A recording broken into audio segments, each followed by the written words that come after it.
All right, well, good evening, everyone, and welcome to week 5 out of 6. And I always tell you, I can never believe how quickly these classes go until they're over with. So it just boggles the mind that we're in week 5 already, but we are.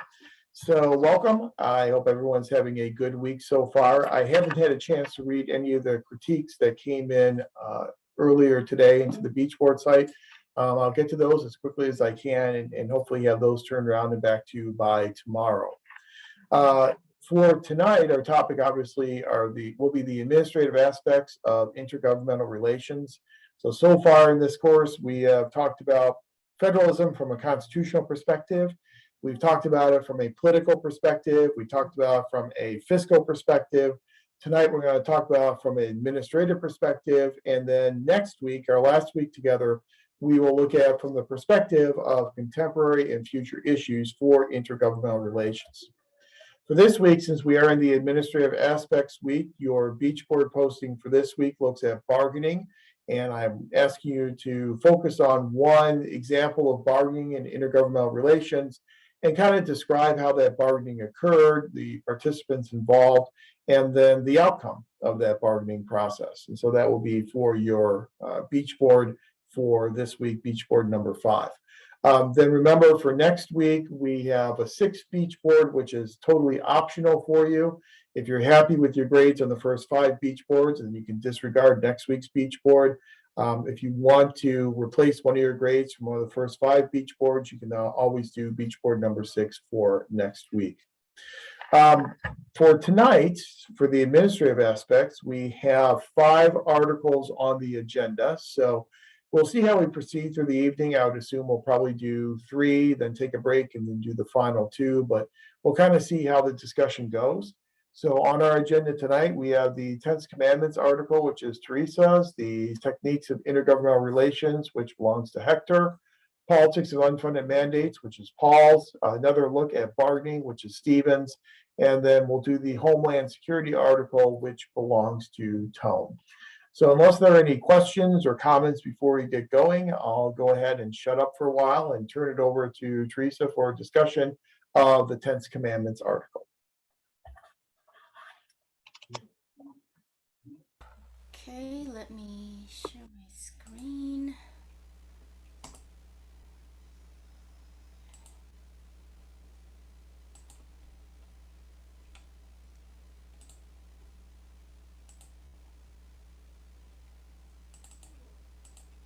Oops, hold on one second.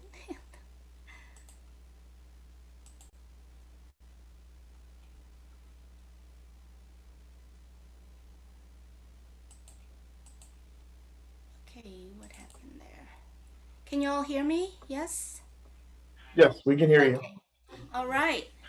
Well, good evening, everybody. So I guess let me go ahead and make that. So my article for the day is, hold on, I'm sorry. Let me undo because I'm seeing everybody here so I can change.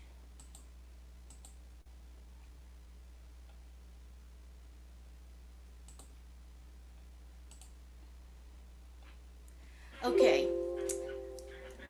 So my article for the night is 10 Commandments, Federal Prescriptions and City Problems by Pietro S. Nivola.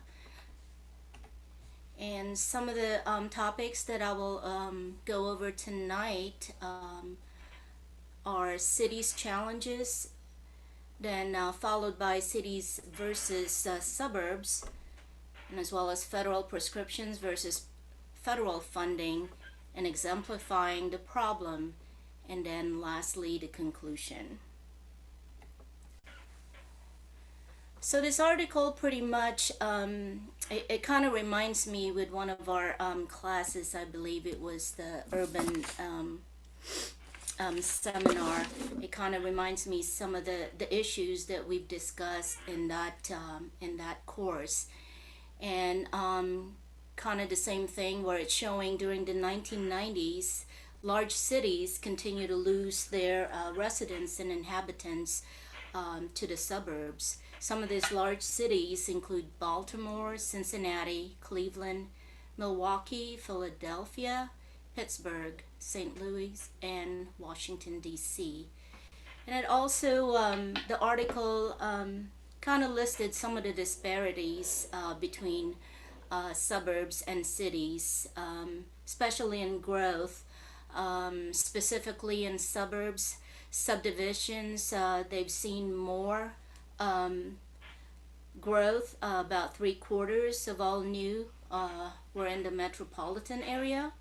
And the bulk of the employment growth as well we're seen in the suburbs, to include their median income was showing as 58% higher compared to the cities.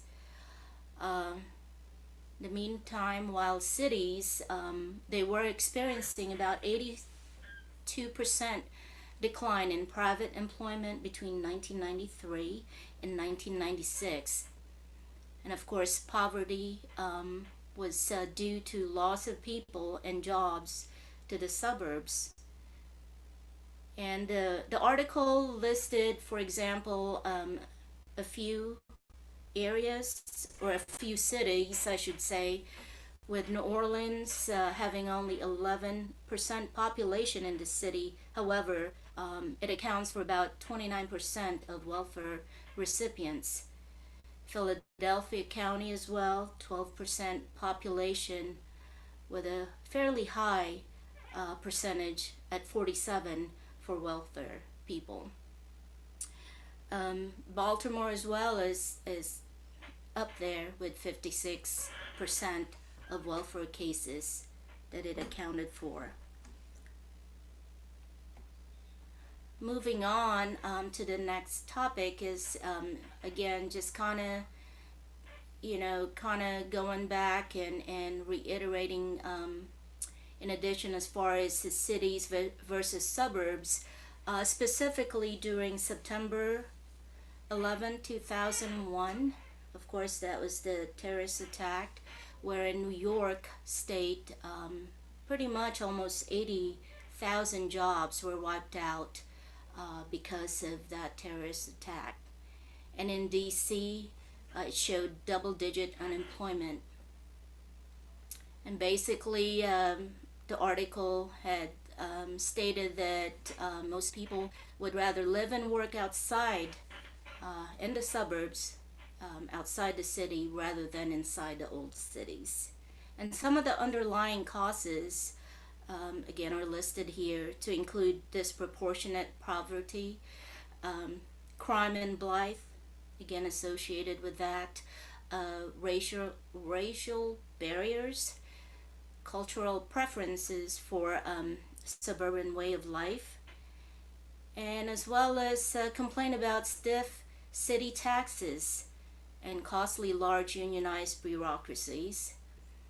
And as well as for large cities, some of the public services provide unsatisfactory services and support.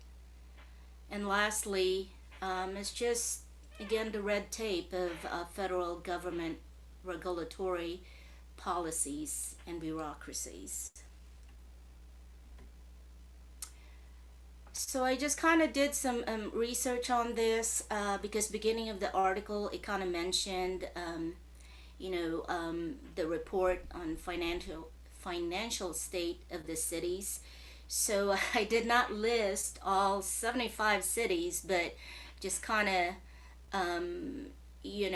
have some of the first couple of big cities that are essentially showing taxpayer surplus, to where they're actually on the plus side as far as when it comes to financial governance. It seemed like Irvine is showing as the highest there. This is again back for 2020 calendar year. And Washington, D.C., I'm kind of surprised actually that it's, it listed with 3,500 for taxpayer surplus. I'm not gonna,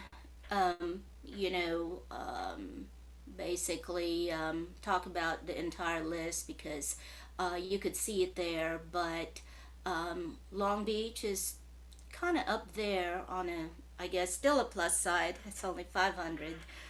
but surprisingly, well, I guess not really, but just for me, it's kind of high for New York City, where taxpayer burden was at $63,000, well, and $100. That's pretty high, it seemed like. So I do have some questions. Some of the questions are couldn't really get a whole lot of city specific, which in the prior slide I kind of listed some of the taxpayer surpluses as well as burdens, but this question's pretty much for state, but I feel like it's probably not a bad information. So we'll start with the first question. Um, which state has the highest taxpayer surplus? Do you think? Well, going off what it says there, Florida. I, well, you know what? That's probably, sorry, a little bit misleading. I kind of put in parentheses Sunshine State because that's kind of how they, I guess they put it in terms. I think Sunshine State kind of indicate, sunshine because it's actually they Mm. do have taxpayer surplus. Um, any takers? Any So you're guess? saying California? You know That would what? be the Golden State. Yeah, I know, right? But so it's actually Alaska, and yeah, with 55.1 $1,000, I guess, per taxpayer. And I have heard from some people that have lived there before, or at least I think the requirement was you have to live there for, is it 2 years or 4 years, where they get some money from the state of Alaska for just being a resident.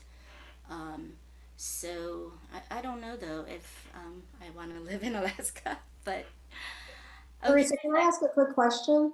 yeah. In the other cities that you showed before that, I guess Irvine, was it Irvine and what was the second one? Or Yeah, let's go back. I mean, because in Alaska, they give citizens revenue from oil production, right? And That so might be, yeah, and that might that's that. But I mean, what do you have any idea? Like, I mean, what in Irvine, what are they getting? Where's that coming from? this is Mhm. actually, yeah, it's I think from what the listing was, it's pretty much more like a governance, financial governance of the city. They didn't really, because there was kind of a lot of information, and there was a lot of factors. So what I actually did was it just kind of a recap and summarized it. But my understanding from this report was it's actually, yeah, how each city that's listed here, how their essentially their financial state, as far as how they're, with their revenue, and as well as far as their um gosh, I'm having So a there's blank not here. there's no like direct link to some kind of payment or some kind of tax rebate or something like that. No, that was not my understanding. I think it was more of, I think the revenue from the taxpayer, or taxes that they're collecting is more of a surplus compared to, I guess, I wouldn't say deficit. I'm having a blank again as far as whatever our financial course before, the revenue versus what's the That, outgoing. Yeah, that's my understanding with this report. okay, thanks. You're welcome. Okay, so Alaska, and I do have another question. So, yeah, instead of Sunshine State, they call this one a sinkhole state, which again kind of like the deficit taxpayer burden, to where they're I guess using more money than getting in for revenue. So any guesses on this one?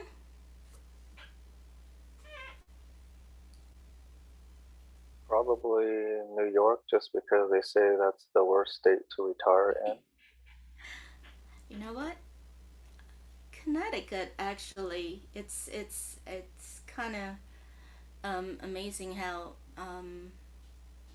and oh gosh, don't ask me how what's the formula on this. I'm sorry. But the other states that I have in parentheses are pretty much the states that followed Connecticut for a sinkhole state, Illinois, Massachusetts, and Hawaii. And as well as the first part of it, which state has the highest taxpayer surplus, North Dakota, Wyoming, Utah, and South Dakota.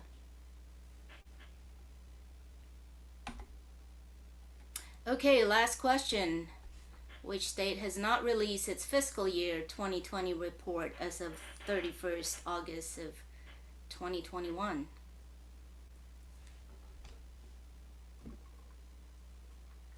I think somebody had guessed it already earlier, or said the state. Florida?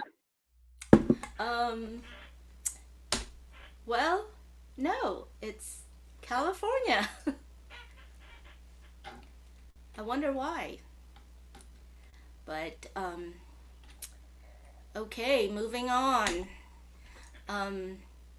So the next slide is pretty much just kind of summarize federal prescriptions versus federal funding. Essentially, Pietro Nivola also, basically said that these federal mandates and requirements are just really hurting the cities, and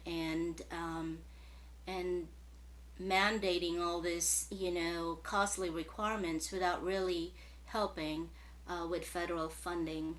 So the author pretty much kind of, compared our U.S. cities or city governments with European municipal administration, with in Europe less than about a third of the income were from local revenues, compared to our U.S. city governments, where most must largely support themselves.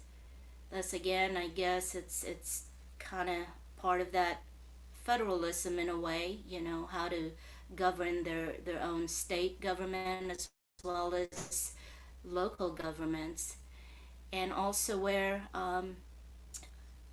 the city governments have to collect about 2/3 revenues from local sources, essentially through taxes, property taxes and other taxes, I guess, they can come up with, just to make sure to be able to afford and implement some of this federal mandates coming down from the national government. And some of these projects are pretty costly, right? And just like they say, it rolls downhill, right? So some of us residents having to pay for some of these projects mandated by the federal government. And the article did say that 40% of the cities reported having, their financial needs are getting worse by the end of 1990s.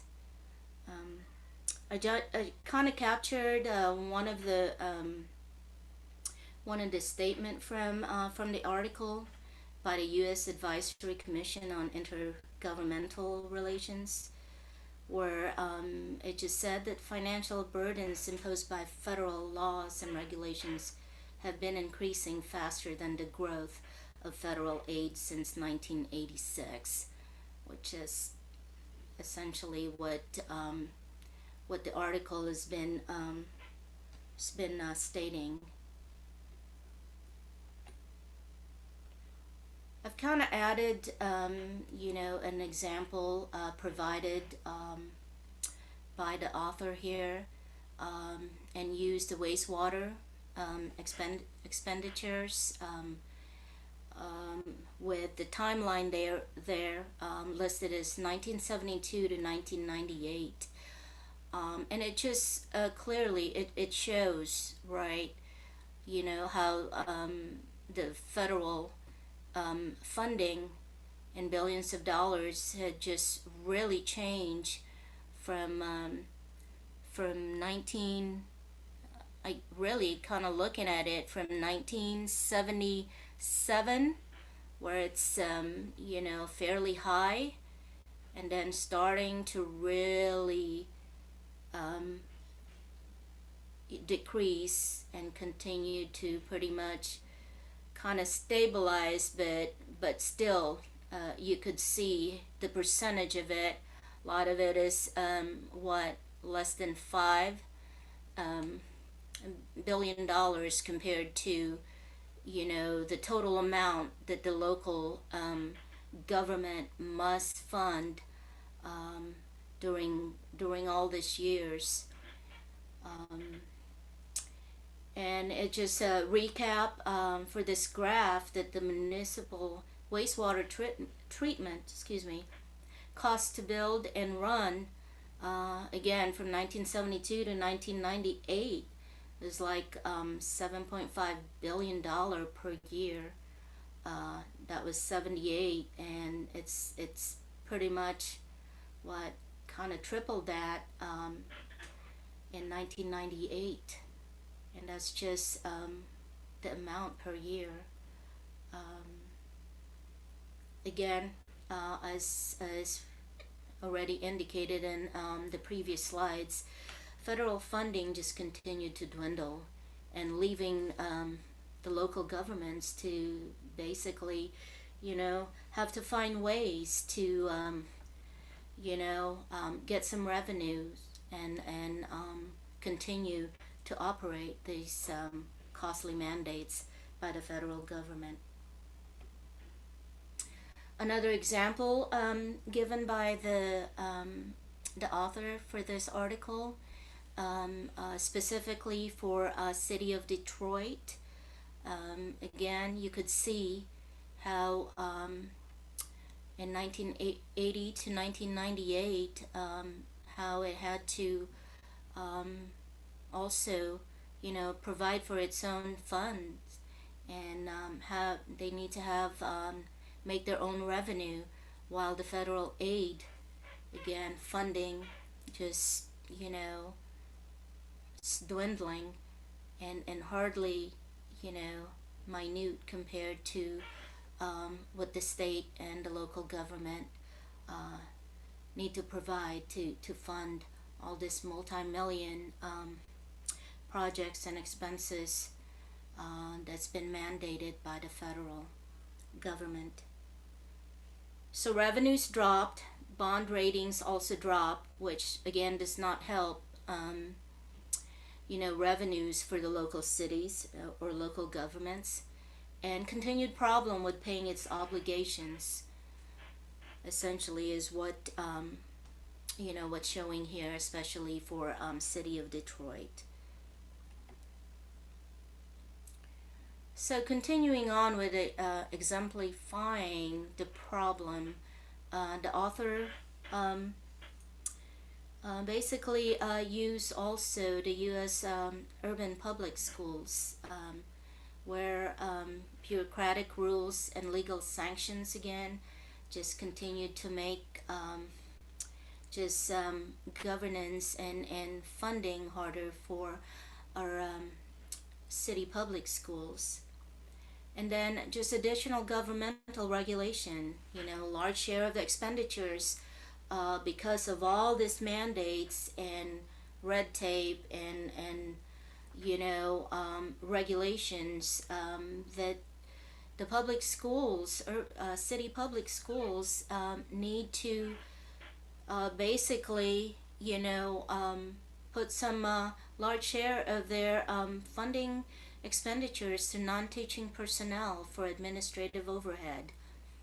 Um, One example that was used is a special education mandate, where a third of the entire education budget uh, had to be set aside for students with learning disabilities, and hardly a quarter of the public school's annual bill or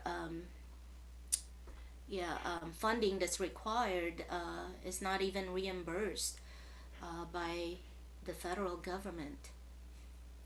And then on the meanwhile, number of cases increase for the public schools as far as children that are being enrolled under special education, because the definition of disability is expanded. And in addition, schools had to hire counselors, therapists, administrators, and even lawyers as well as part of this, special education program. So what that means is less money to recruit competent teachers. And lastly, the author stated that this is also one of the reasons why families leave old cities and then just decide to rather move into suburban areas.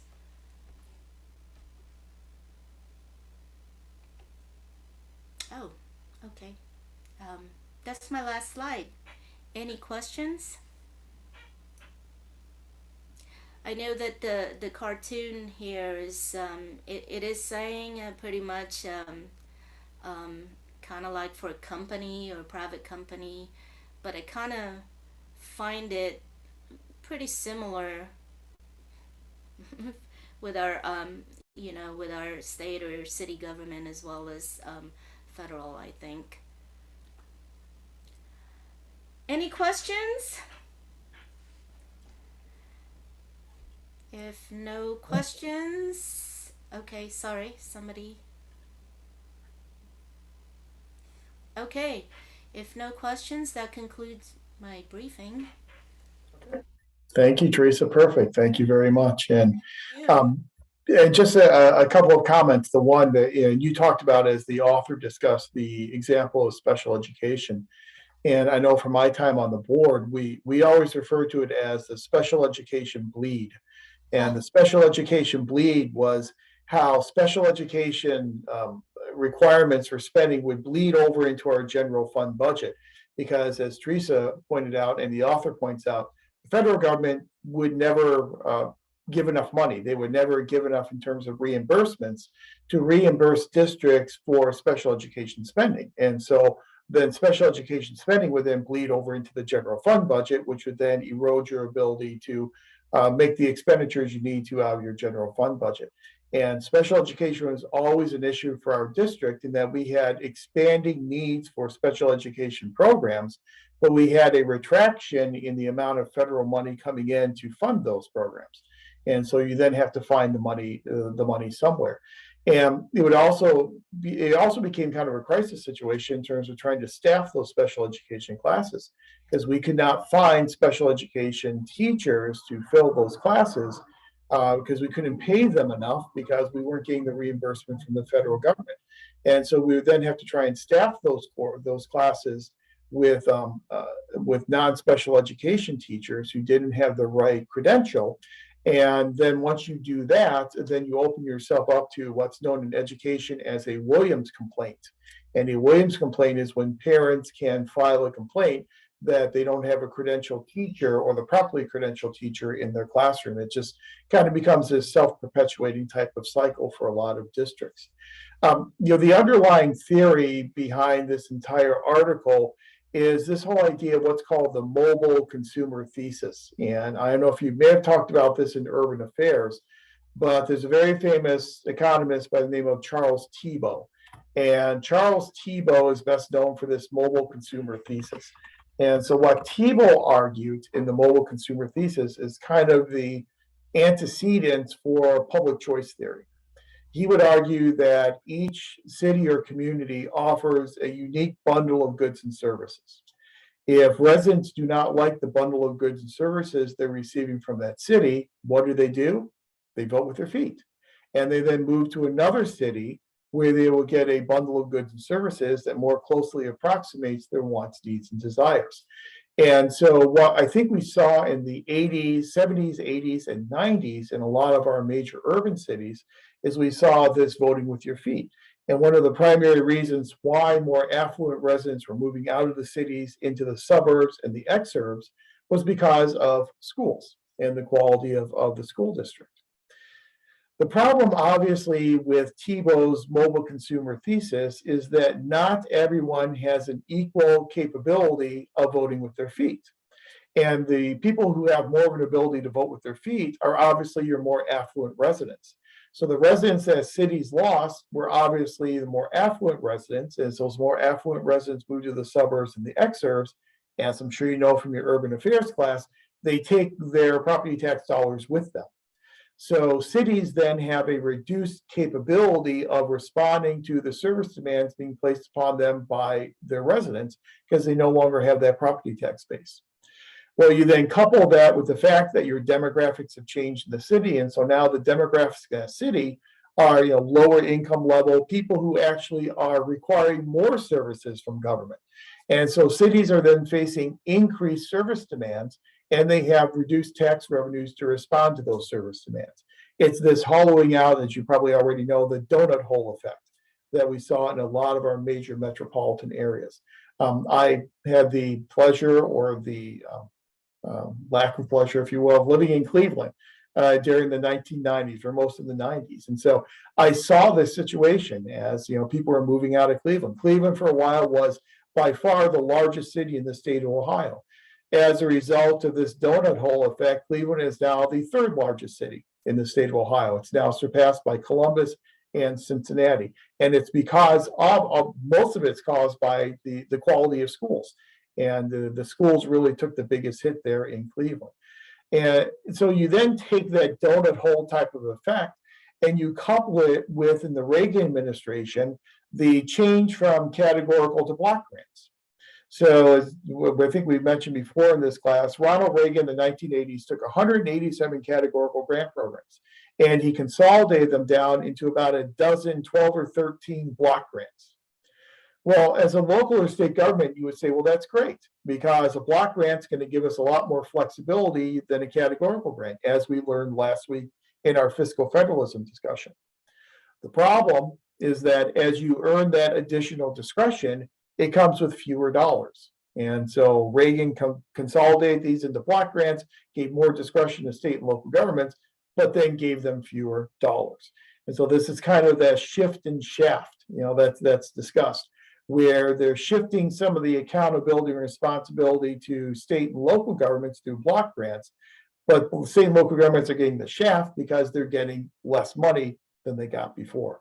So it's kind of this confluence of all these negative situations that all place these large cities kind of behind the eight ball in terms of trying to maintain their property tax base and keep up with the demands of their citizens.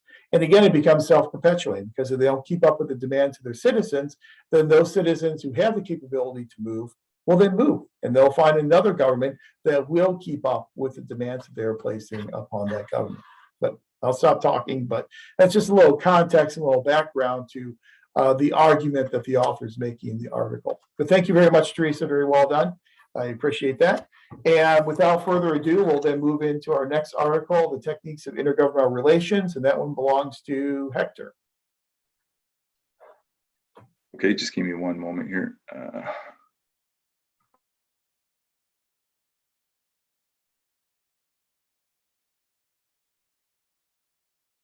I'm sorry, can I see the presentation or it's?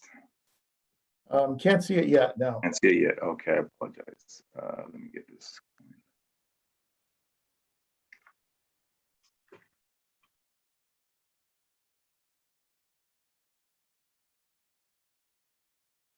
Okay, sorry guys.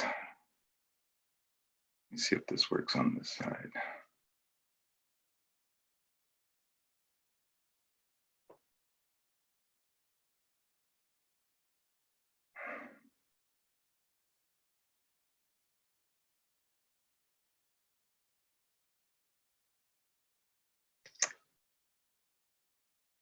Yeah, I'm having troubles, Dr. Powell, sorry.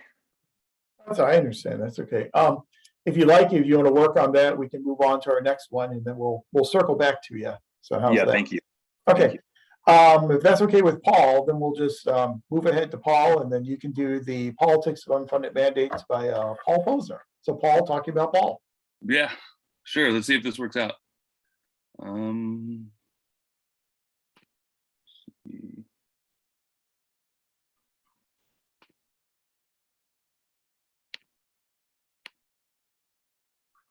Okay, so there it is.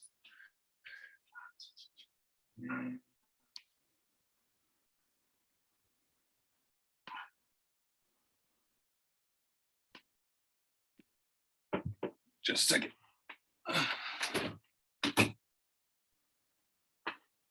I'm sorry, my dog would torment me the whole time if I let him stay in the room. So, Politics of Unfunded Mandates by Paul Posner. So mandates have been in the news a lot lately. And I thought if we were going to pick a subject, this one may spark some kind of discussion. Love them, hate them. I know that I've heard a lot of my friends that are currently in public administration in this course lament about the unfunded mandate. So hopefully this article didn't trigger some sort of PTSD, but so unfunded mandates. We got an agenda. What is a mandate? That's where we're going to start. The origins of unfunded mandates, shifting ideologies, and we'll segue into the rise of coercive federalism, the erosion of the checks and balances to sweeping federal interventionist policies, cooperative mandates, what are those, right? And finally, Posner's conclusion. So before we even ask this question, I had another question for you guys. And that's just, what is a mandate, right? What's the difference between a mandate and a law?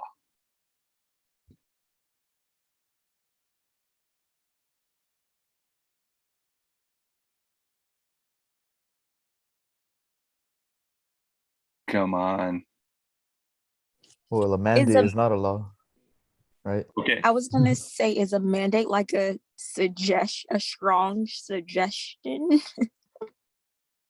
Right? Not quite. Not quite a strong suggestion, but we're definitely working towards it. So is it more like an order? Yeah. So we could say it's more like an order, right? And I could get where Brianna's coming from there, where it's a strong suggestion, because lately in the news we've seen public officials decide to ignore mandates, right? And so that would give it this idea that it's a suggestion. I don't know if you know this, but so since I'm a union iron worker, we're all amateur constitutional lawyers, and we talk about this kind of stuff at the job site all the time. Surprisingly enough, many of us have never read the Constitution, but I decided to look it up one day because when they were griping about the mask mandate at work, they said, what is a mandate, right? That's not a law. I'm a citizen, not a subject. And I was like, yeah, you got a point. I don't really know where that falls. So it is an order. And a big way to see it is to sort of say, what's the limitations of a mandate, right? And then since we're so familiar with laws, we could kind of, suss that out. So mandates fall under a government agency and under legislation. So only a government agency, right, that's dealing in a specific area can hand down a mandate.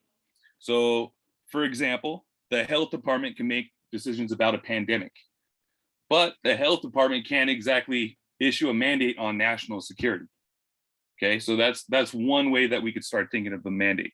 The next, mandates can't overrule existing federal laws. Can't happen. They have to function pursuant to the federal laws that we already have. And all laws and mandates also need to follow rules established by the Constitution. So now we see that they're specific to a public agency and that they have to be pursuant to the laws of the United States, and it is an order. And the reason that they're there is mandates typically have, a lot of them, especially the emergency ones that we have, they're temporary. They have an expiration date often, or it'll have a deadline where, you know, when conditions change, we no longer need this mandate. So those are often characteristics of it.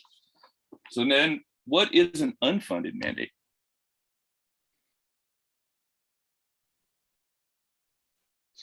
So that'd be when no resources or money is allocated to help assist with that requirement or that mandate, right? From the federal side or the. Keep right? going. No, I was just gonna say for like the I guess it doesn't necessarily apply just to federal, but more specifically, like the federal government is not providing funds in order to initiate or to continue that mandate or to help assist with that mandate.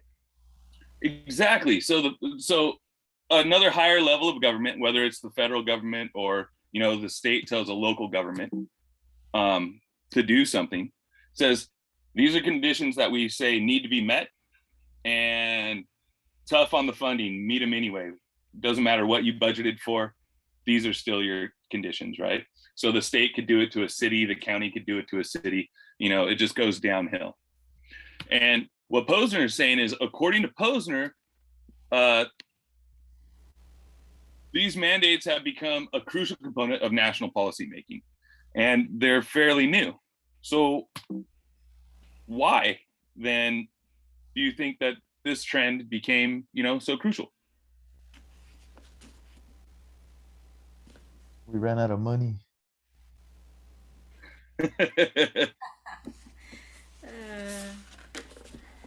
I guess it could be that we ran out of money. He has a lot of, so I sort of asked this just to get your guys' opinions. And then we're going to see why Posner thinks that it became this way.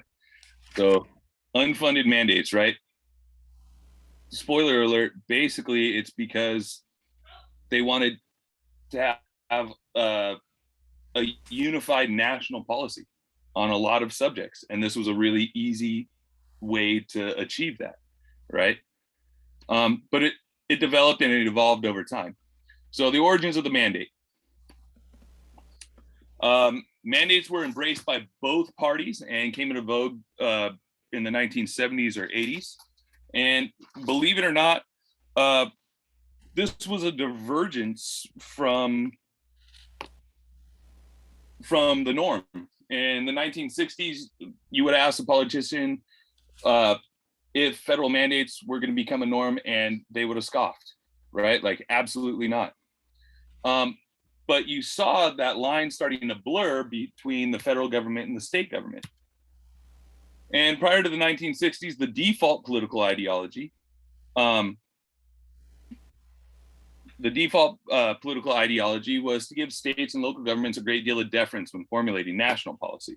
So they may have wanted them to hit national goals, but they were really respectful of their needs, and the federal government wasn't really too interventionist in that. However, two changes in government had significant impact and ultimately shifted the culture and the ideology of federal government. And so the first one of those is the emergence of cooperative federalism as the dominant ideology. So what was cooperative federalism? Does anybody remember what that thing was?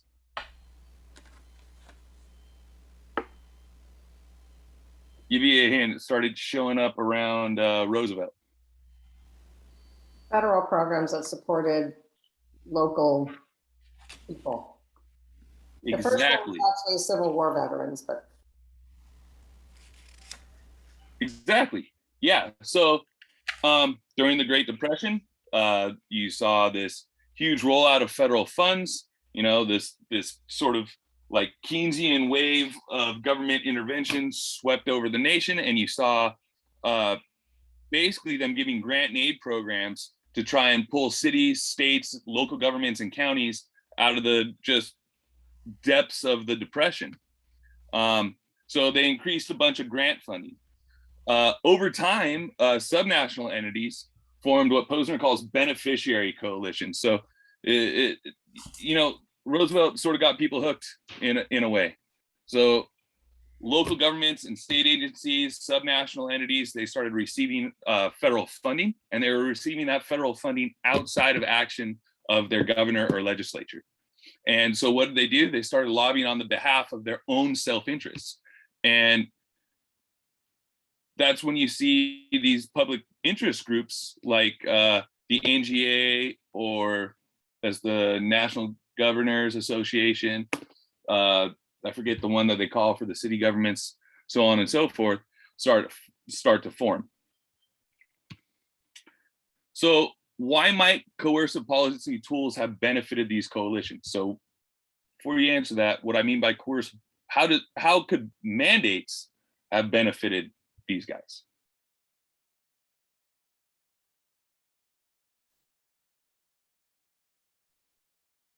I mean, a funded mandate provides funding for stuff that maybe they need to be doing anyway. And it sort of accrued, the benefit of it, or the public image of it accrues to them because it's locally facilitated. Yeah, absolutely. So there's a lot going on there, right?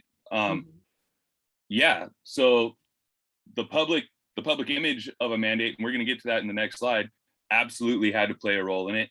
And the second portion of it, the funded mandates helped out, right? These grants had conditions attached to them. But what you saw was this slow evolution of the grant where the state was committing, the state or the local government that received the grant was committing to spend more funds down the line, right? So that, sure, I'll take this initial money, but then later on down the line, you want to keep that money flowing. Okay, here you go. You're going to have this mandate. And state and local actors, they weren't stupid. They understood that that was what was happening, right? But they still decided to lobby for these coercive policies. The second one was federal politicians' fealty to their state and local party started to erode. Okay, and what you used to have, right, was representatives and members of Congress that would fight tooth and nail to make sure that, you know, the government didn't encroach on their territory and their local state. But that started to wane.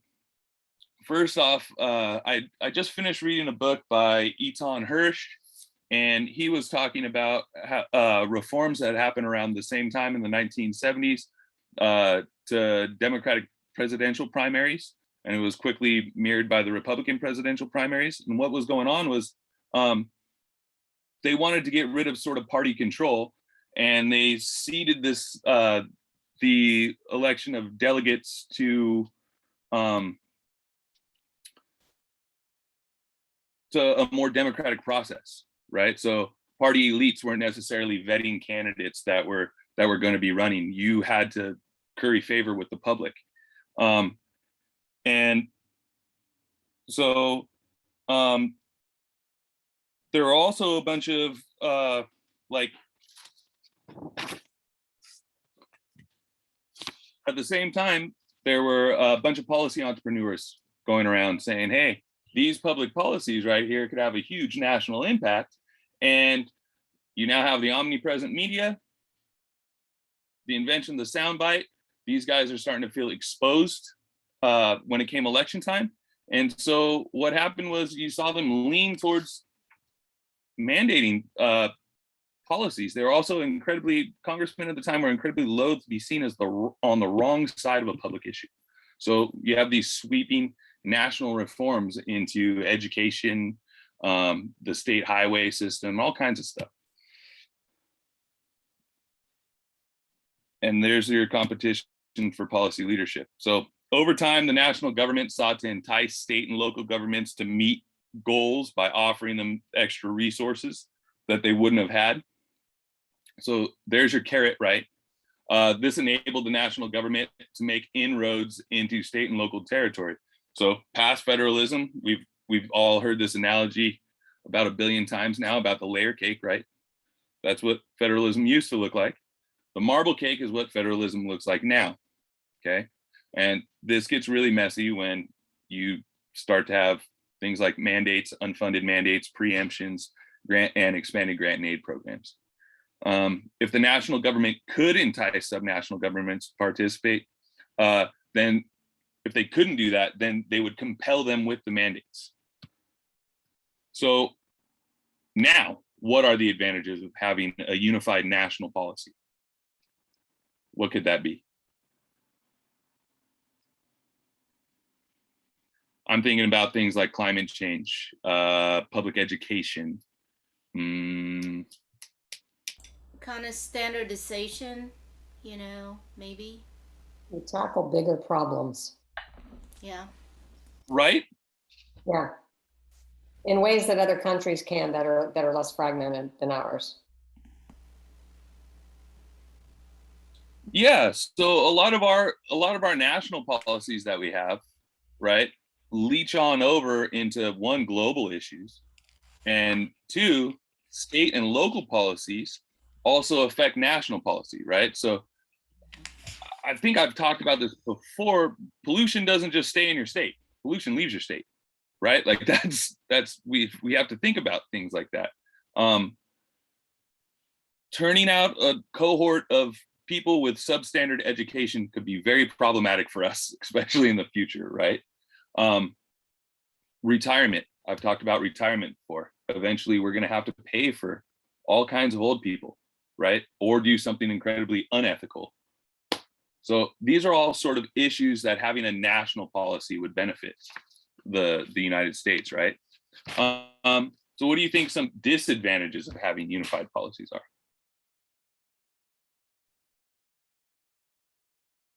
And speaking as someone who lives in Texas, you know, right?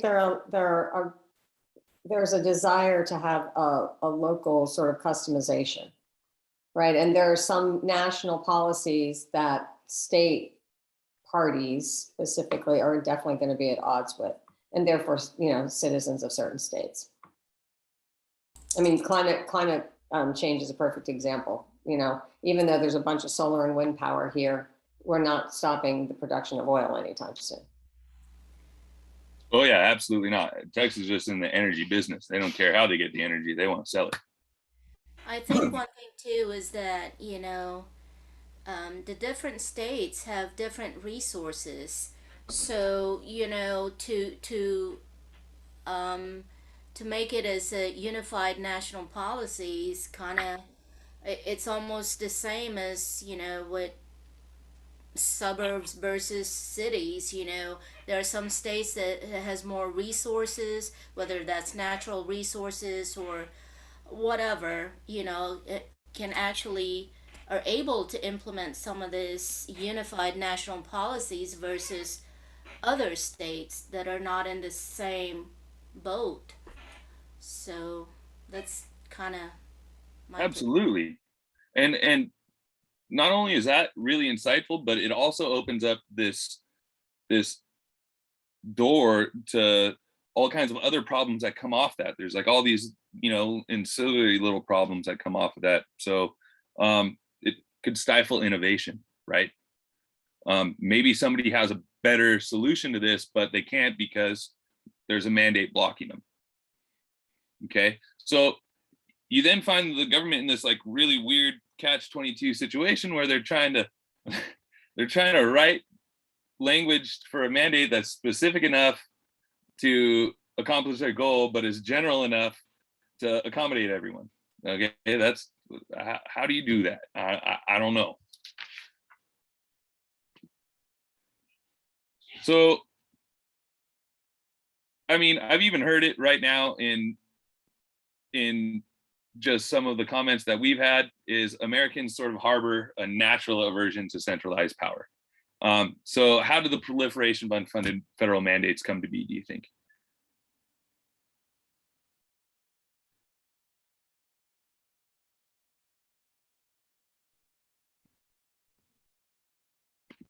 Well, over time, grant programs gained support from state and local bureaucracies.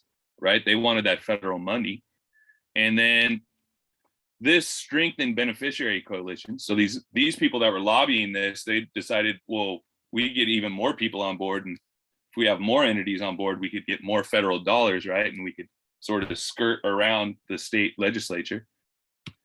And as these programs took root in American government, the nation just sort of went, that's cool, man. We're good with it.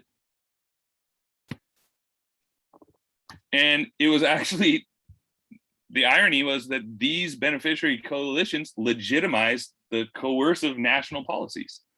So because this had happened so many times, it just became, this is how the game is played. And then they set forth a whole bunch of precedents for it. So what happened to the constraints in our system to prevent this sort of nationalization? Well, in the 1930s, the Supreme Court provided a rationale for expanded federal role in domestic policies. So right there, you know, you move away from that 10th Amendment and you start moving more towards that, you know, supremacy clause in the first article. And federal politicians were unwilling to sacrifice specific policy goals for philosophical allegiance, right? So this came up in a bunch of the research over and over again, is it doesn't matter what party you're from, right? Republican, Democrat, you still are a federalist, even if you're an elected official, but you're willing to compromise that ideology if it means getting some funds to your state and getting reelected, right? And that was fine. So business as usual, right? And then earlier conceptions of federalism held the presumption that new federal powers required major mobilization of interests. So if you wanted these huge sweeping policy reforms, you really had to get a bunch of they thought you would get a bunch of resistance from these local actors, but that didn't seem to be the case. Right? It was a slow erosion or a slow evolution into where we came now, right? They just turned up the heat on the pot and the frog stuck around. As mandates became more commonplace in federalism, state and local governments concentrating their lobbying efforts on getting concessions on mandates rather than blocking them altogether.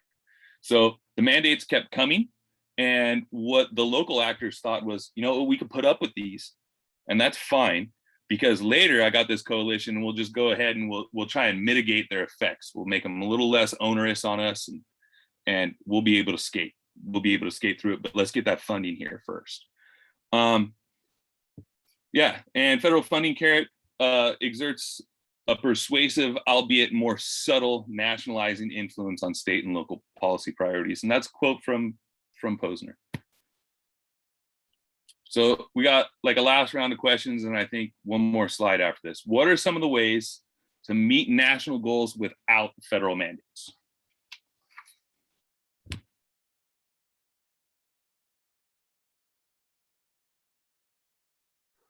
Maybe what we've been talking about, which is the issue of the federal government issuing grants to achieve certain goals. So, I mean, that's not a mandate, but you're given a grant. Yeah, so that's sort of one of them, right? You could give grants or provide funding for things and attach less conditions to them, and certainly not attach commitments down the line, right? So that could be one of them.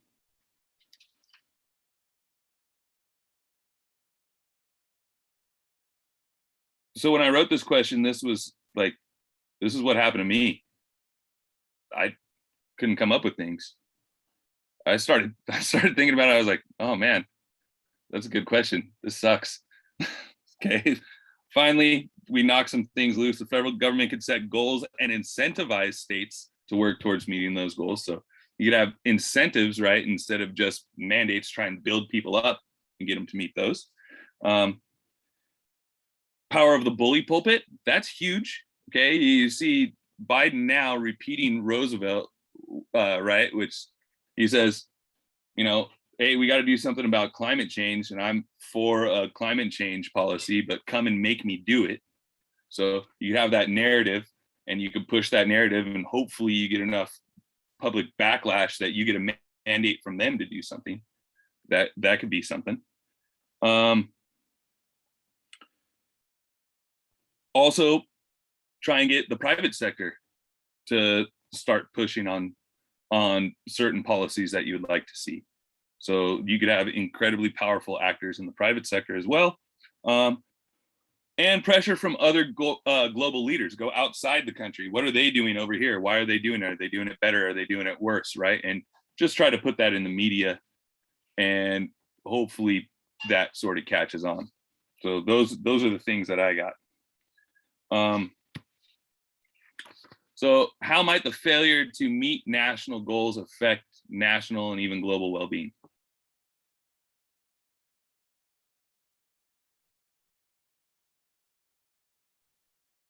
I mean, that goes Well- back to tackling those bigger problems, right?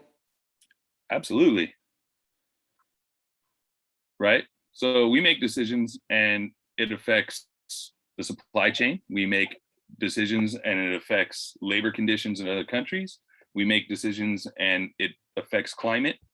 So yeah, like not having national policy would be bad. We still need to have some sort of concerted,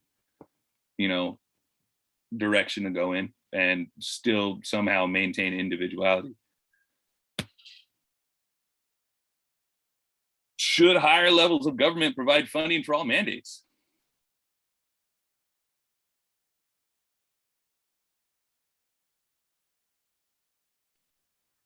I would say not necessarily, because it should be more of a case-by-case basis. Like if a certain city was short on revenues, maybe it's appropriate to have the federal government step in to help out. So not in all cases, more of a case-by-case basis. Yeah, I totally agree with that. And I would also that's excellent. I'd also like to point out that it would probably be bad if they just made that a policy, because if they did issue a mandate, you'd just see people sit on their laurels and do whatever they wanted and expect funding to come from the federal government, right? So yeah, maybe somebody's cash strapped and they can achieve it and it's still imperative, or you just don't want everybody to say, forget it. They have to pay for it. Final question. Any of these suggestions that we just talked about with the first question, what are some ways to meet national goals without federal mandates? Are they as effective as mandates? Negatory. No. Right? No offense to the bully pulpit, but I don't see it working. Yeah, you know what? I'm sorry, and neither do I, but I wish. I do. What happened? We had a bunch of cooperative mandates come through. I've been doing this for a while, guys. So let's try and go through. I'll try and go through this quick. It was easier for subnational groups to gain membership support for public positions that seek to modify mandates by making them more flexible or by obtaining reimbursement for costs. And this is often cheaper and easier than opposing them altogether. So that's back to what we were talking about earlier. Those beneficiary coalitions say, forget it, let them mandate and we'll knock those down later. We'll get it on appeal. This is because a conflict-averse Congress is more likely to embrace legislation that mollifies the interest groups, the interests of all groups. Think about last week, right? Those grants. Why do grants exist? Well, because of politics. That's why grants exist. The same thing going on here. And it also gives members of Congress the ability to claim credit for mandate benefits and for saving the state and local government from their deleterious effects.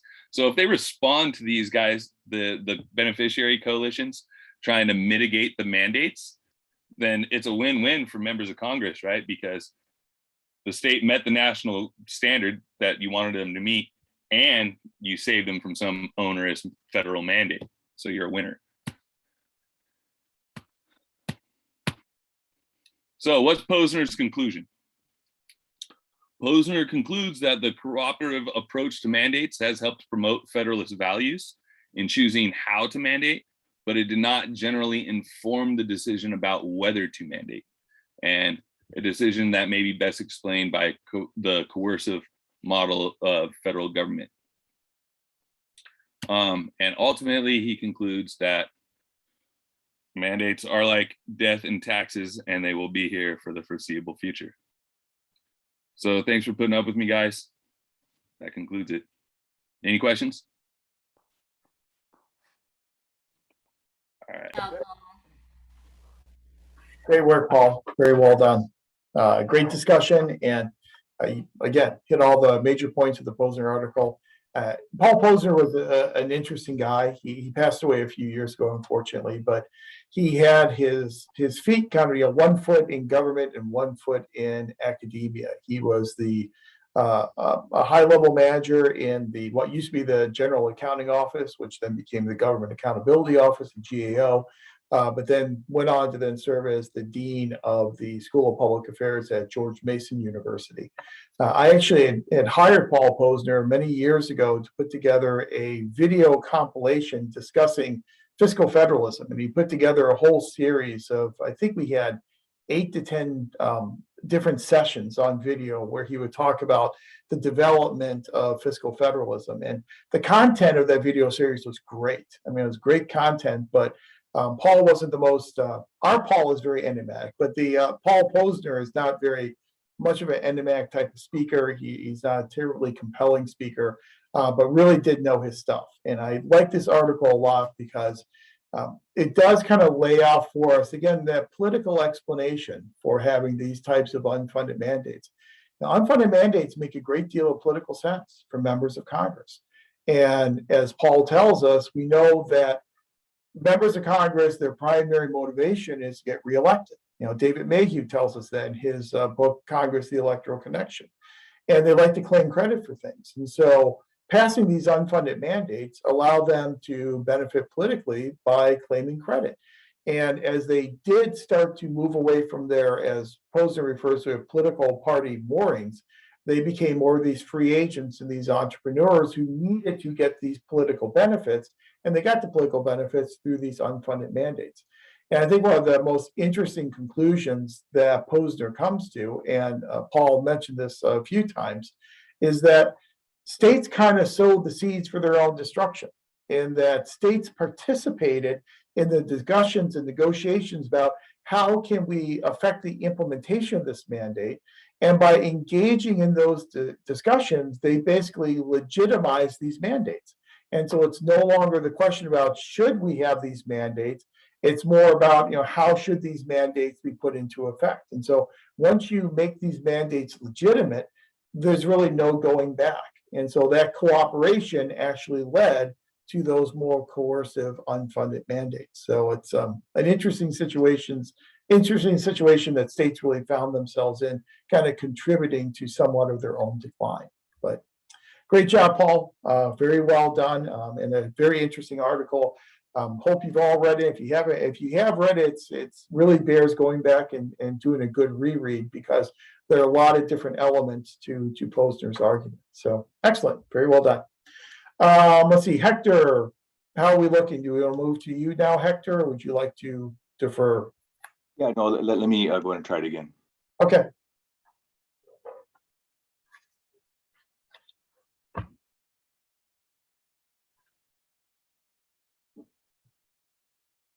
There we go.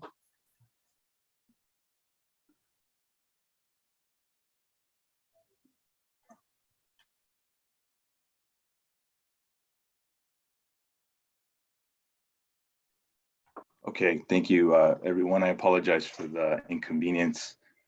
So yeah, it's a little tough to go after Paul, but I am presenting on the techniques of intergovernmental regulation that was authored by the U.S. Advisory Commission on Intergovernmental Relations, or ACR.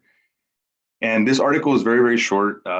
It just gets to the point, but it was very interesting as it portrayed the different methods by which the federal government achieved its agenda. And it's actually just a slice of about 330-page report of a study that was conducted by ACR. And it discussed the various techniques, once again, that the government used. So I like to begin with just how the article began using the word compulsion.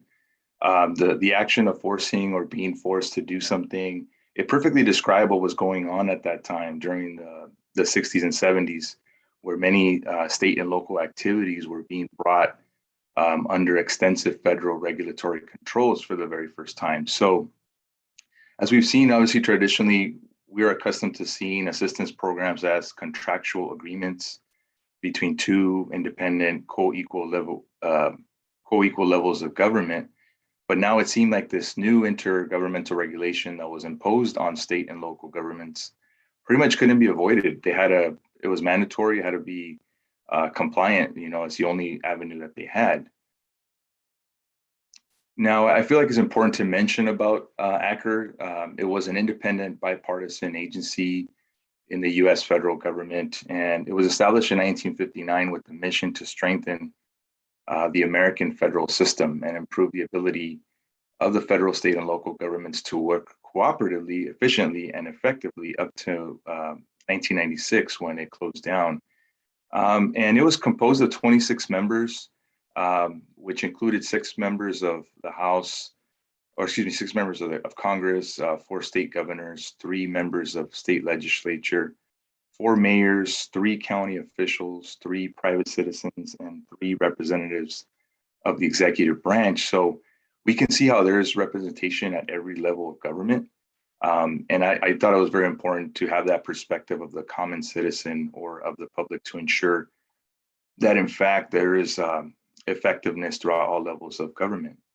And one of the main focuses, aside from other responsibilities that ACR had, was to monitor the events and conditions along with investigating the consequences of changes in the federal system.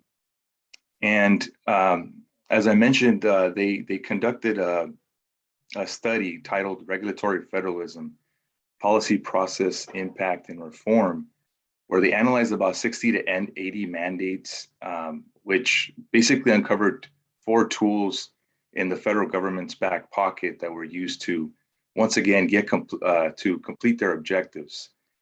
And those were direct orders, cross-cutting requirements, crossover sanctions, and partial preemptions. So federal regulation of state and local government can take shape as in the form of direct legal orders that must be complied with or face the threat of civil or criminal penalties. So in order for Congress to achieve the social and economic objectives, it often uses regulatory powers to mandate certain policies and programs that have been directed. For the most part, it was at first at the private sector, but then there was a shift. There was a focus on to the state and local governments. And one of the mandates that this section refers to under direct orders is OSHA, so the Occupational Safety and Health Act, where we're all familiar with, obviously, but I found it interesting that at that time, back in the 80s, how Washington exempted subnational governments from many kinds of direct regulatory statutes. And that applied to businesses alike, but state governments, along with the federal government, were exempt. Can anyone else chime in and mention the other 2 policy areas that were employed when it came to direct orders?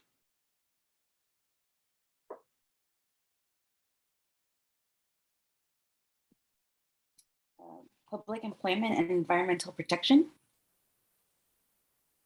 Yes, that's correct. Thank you. I think that was Evelyn. Yeah, so that is correct.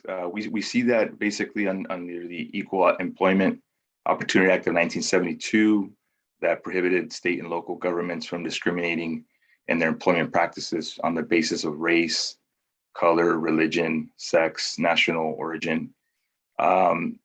Also in the Marine Protection Research Sanctuaries Amendments of 1977 that prohibited cities from disposing sewage through ocean dumping.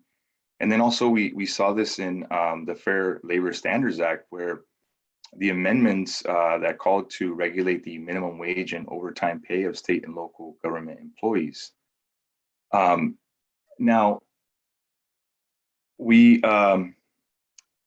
We also saw that these direct orders were challenged by the League of Cities.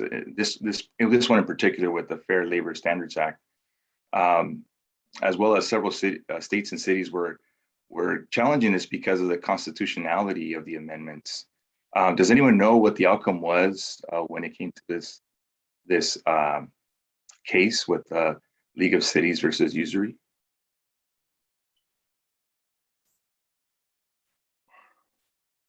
There were two of these, I think, and is this the one where they said that it was an overreach to impose federal minimum wage?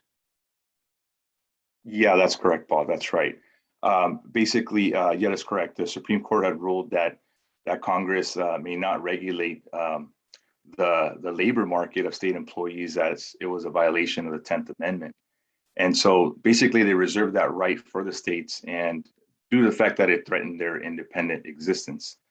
So I want to say this was the only time I think that the court ruled against this type of federal control, but it was a tight vote at the end. It was a 5-4 ruling, I believe. So it was a split decision between the Supreme Courts at the Supreme Court level, excuse me. So I found that very, very interesting. But yes, this is one of the ways that the federal government used to impose its regulation. The second technique that ACRA identified is cross-cutting requirements, which are a specific type of mandate. In this case, they impose requirements or conditions on all grants and programs that involve federal dollar bills. One of the examples that the article reference is found in the non-discrimination provision in the Civil Rights Act of 1964.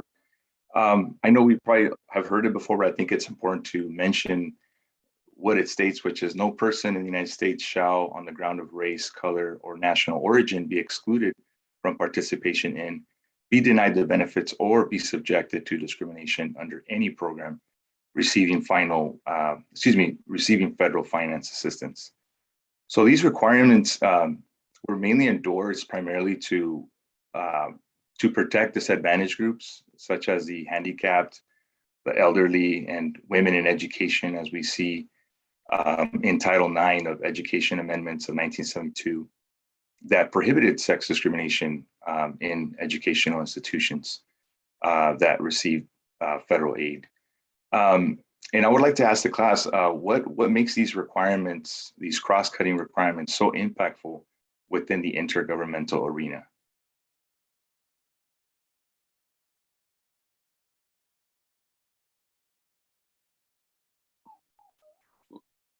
No, I mean, does it raise the standard of programs just across the board with respect to those specifics, the equity and let's see what else is there, environmental regulations, et cetera? Yeah, that's absolutely right, Kathy. Like you mentioned, it extends horizontally, basically, for all or most of federal government agencies, and obviously their assisted programs. And we saw that this is just not a protection of disadvantaged groups per se, but also extended to, like you mentioned, environmental purposes, the historic preservation, animal welfare, relocation assistance, and all these other programs, essentially, that are federally funded, saw the threat of losing funds if the will of the federal government was not followed. Now, the third technique of the new federal regulation over state and local governments was crossover sanctions. So this is similar to cross-cutting requirements in a sense that it is also too applicable to grant and aid programs. However, the difference is that the federal government would threaten to terminate the funds of a certain program if the requirements of another program were not met. Hence the use of the word crossover. So one of the best examples, obviously the book mentions it, was the Highway Beautification Act of 1965. And this is where Congress threatened to withhold 10% of the state's highway construction funds if it did not comply with newly expanded federal billboard control requirements, which precisely illustrates the use of the traditional carrot hung by the new financial stick. So this article mentions, though, that there was great opposition by the outdoor advertising industry. And 32 states had enacted the billboard control laws by 1970, but only 18 were in full compliance. However, that changed when Congress had made some changes to partly compensate for the part of the cost and to remove the non-conforming size and also from pressure from the Federal Highway Administrator. So in my opinion, this kind of shows that these mandates, obviously, as you know, Paul had mentioned and Teresa as well, that there's cost. They cost money, and not all states were equipped to deal with this financial burden. So it became easier for states to follow when some compensation was involved.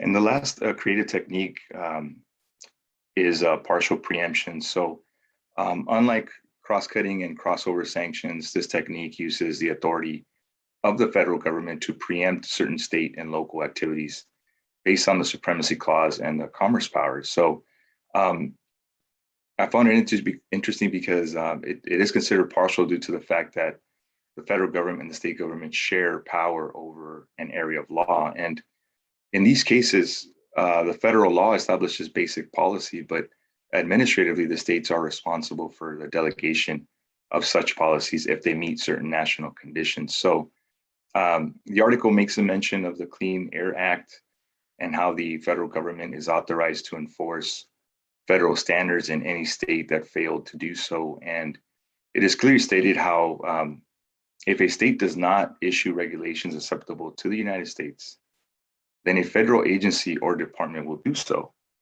And if the state does not adopt and enforce these regulations, then the federal level government will assume jurisdiction over that area.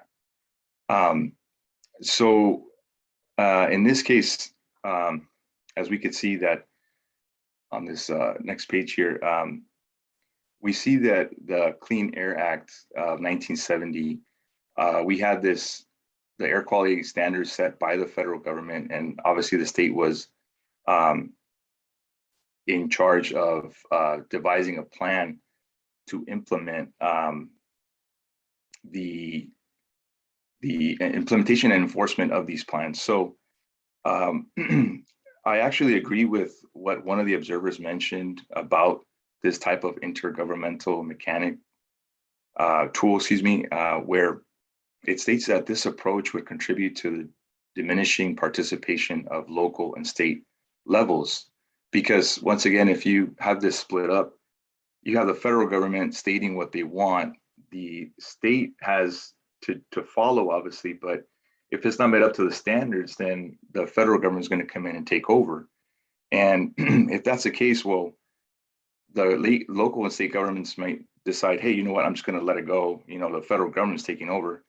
And now it provides just a unitary vision. So now it's just basically whatever the federal government wants to do. So this pretty much challenges the basis of federalism practically. So I have a trivia question for everybody. I wanted to ask, which one of the 4 techniques was used the most? Direct orders?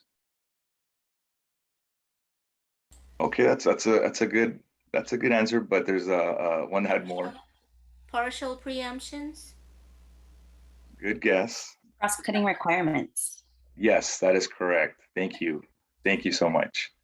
They were all used, and I'll show you on this graph here, obviously. I was able to obtain this graph, which shows the growth of major programs of intergovernmental regulation.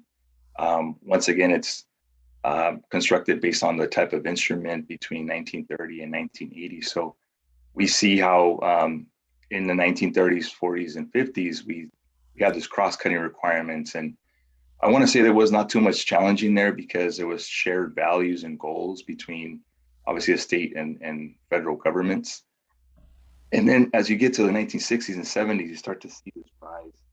And obviously this is where we start to see that, hey, after all the study that ACRA had done, that, we start to see that there is some overreach from the federal government in terms of power.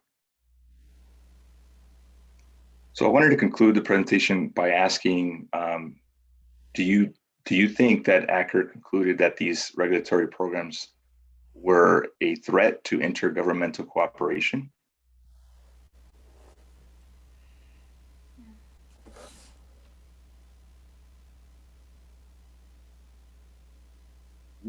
So What I got think, from that was- I'm sorry, go ahead, Paul. Sorry, apologize. yeah, I think they were just sort of describing how it worked, right? And kind of how it evolved over time. That's what I got out of the article. Right, right. No, you're correct. And, unfortunately, it goes back to, I guess, what the requirements are for our article critique, where, Dr. Powell had mentioned if the article has enough information, but in this case, the article, like I said, it's a sliver. It's 7 pages out of about 330. So there was a lot more juice that obviously we didn't get to see. But yeah, essentially that's exactly right. Explaining how it came about. But the ACR did conclude that in fact there was an interruption in the intergovernmental cooperation, and there was mainly the reason why is because there was tension. I believe it's kind of hard to answer this question because the main reason I think is because of the national rules that were being implemented, and obviously it was coming from the federal system. So obviously, as we know, the founding fathers had created our constitution with the idea that not one level of government would have too much power over the other. Yet, in a sense, this was a manipulation of federal regulation that did create this disturbance, as I put in the fabric of intergovernmental regulation. And the last question I had for the class, and I'm basically asking in this question, was the compulsion justifiable, or should have there been a federal restraint? I tend to over think the question. So I guess what I'm asking here is, do you agree or disagree with the use of these tools?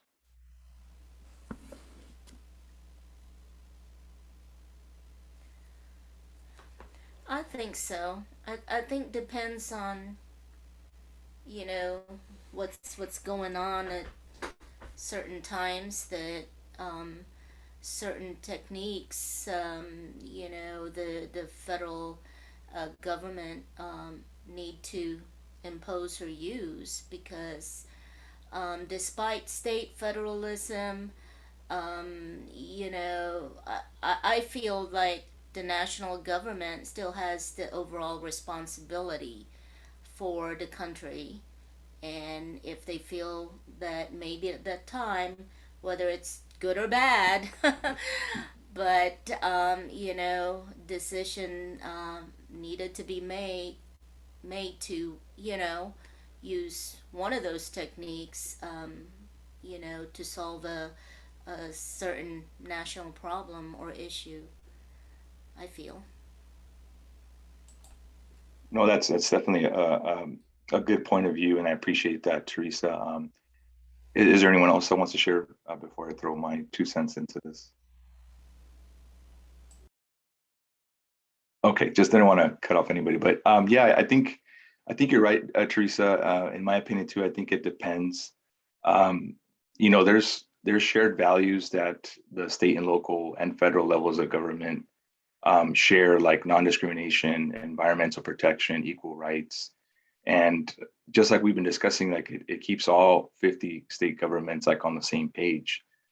So yeah, I think that some enforcement had to be made, and obviously that stronger presence in the federal government was necessary. And on this other side of the coin, I also think that there should have been a federal restraint, because the federal government can interfere, obviously, with state affairs, as we saw, and like we saw with Paul's presentation in unfunded mandates. The cost weighs down heavily, like on the states. And I also wanted to mention that I think around this time,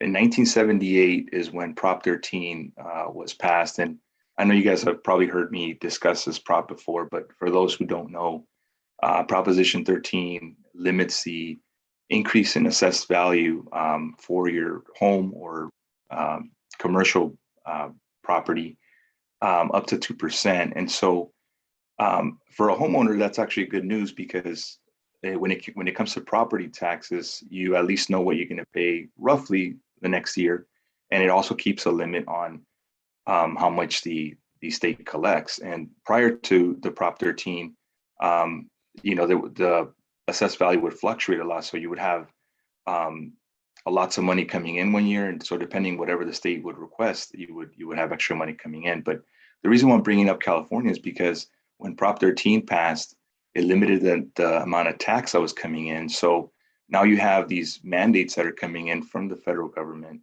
and then there's no funds to fund it. And then now you're limited with your tax, your property tax income. So I just think that obviously states did struggle. And so I think just like we discussed, and Paul did a really good job of talking about, what can be done instead of enforcing like mandates, obviously having those incentives.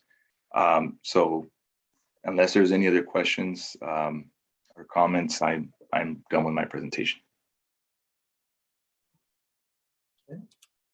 Very well done. Any questions for Hector?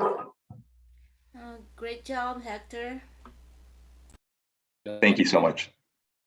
Yeah, nice work. And yeah, as Hector said, this article, it's not really an article, but this excerpt is really very descriptive, and it's a really good resource piece for us to understand the different manifestations of mandates that are used. And last week we spent all of our time talking about grants because that was the primary vehicle for fiscal federalism.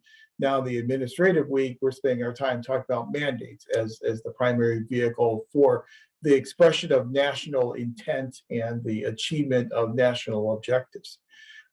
The Advisory Commission on Intergovernmental Relations, we've had a couple of articles or selections from the ACIR so far. And as I had mentioned last week, I think it was last week, the ACIR is now gone. It went out of existence in 1996. It wasn't directly killed by Congress, but it was indirectly killed because Congress zeroed out its appropriation. So you lose your appropriation, you don't have any money then to pay contracts, you don't have any money to pay your lease. And the ACIR was leasing space in a private building, could no longer do that. So John Kincaid, who was heading up the ACIR at that time, just had to basically shut down the whole operation. One of the reasons why the ACIR shut down is in 1995, the ACIR took on a big project where they looked at the impact of various mandates on state and local governments. And the purpose of the project was to try and come to a conclusion as to which of these mandates were working, which of these mandates were imposing an undue burden, both administratively and fiscally, on local governments and needed to be modified, and which of these mandates really didn't need to exist anymore. And I had a contract with ACIR back then. That's how old I am. It was back when I was finishing up graduate school, and I had a contract as a PI on that project. And my part of the project was to look at the Americans with Disabilities Act and some of the mandates that flowed out of the ADA, and specifically the impact of those ADA mandates on local school districts. And so it was just a very small piece of what they called their draft report.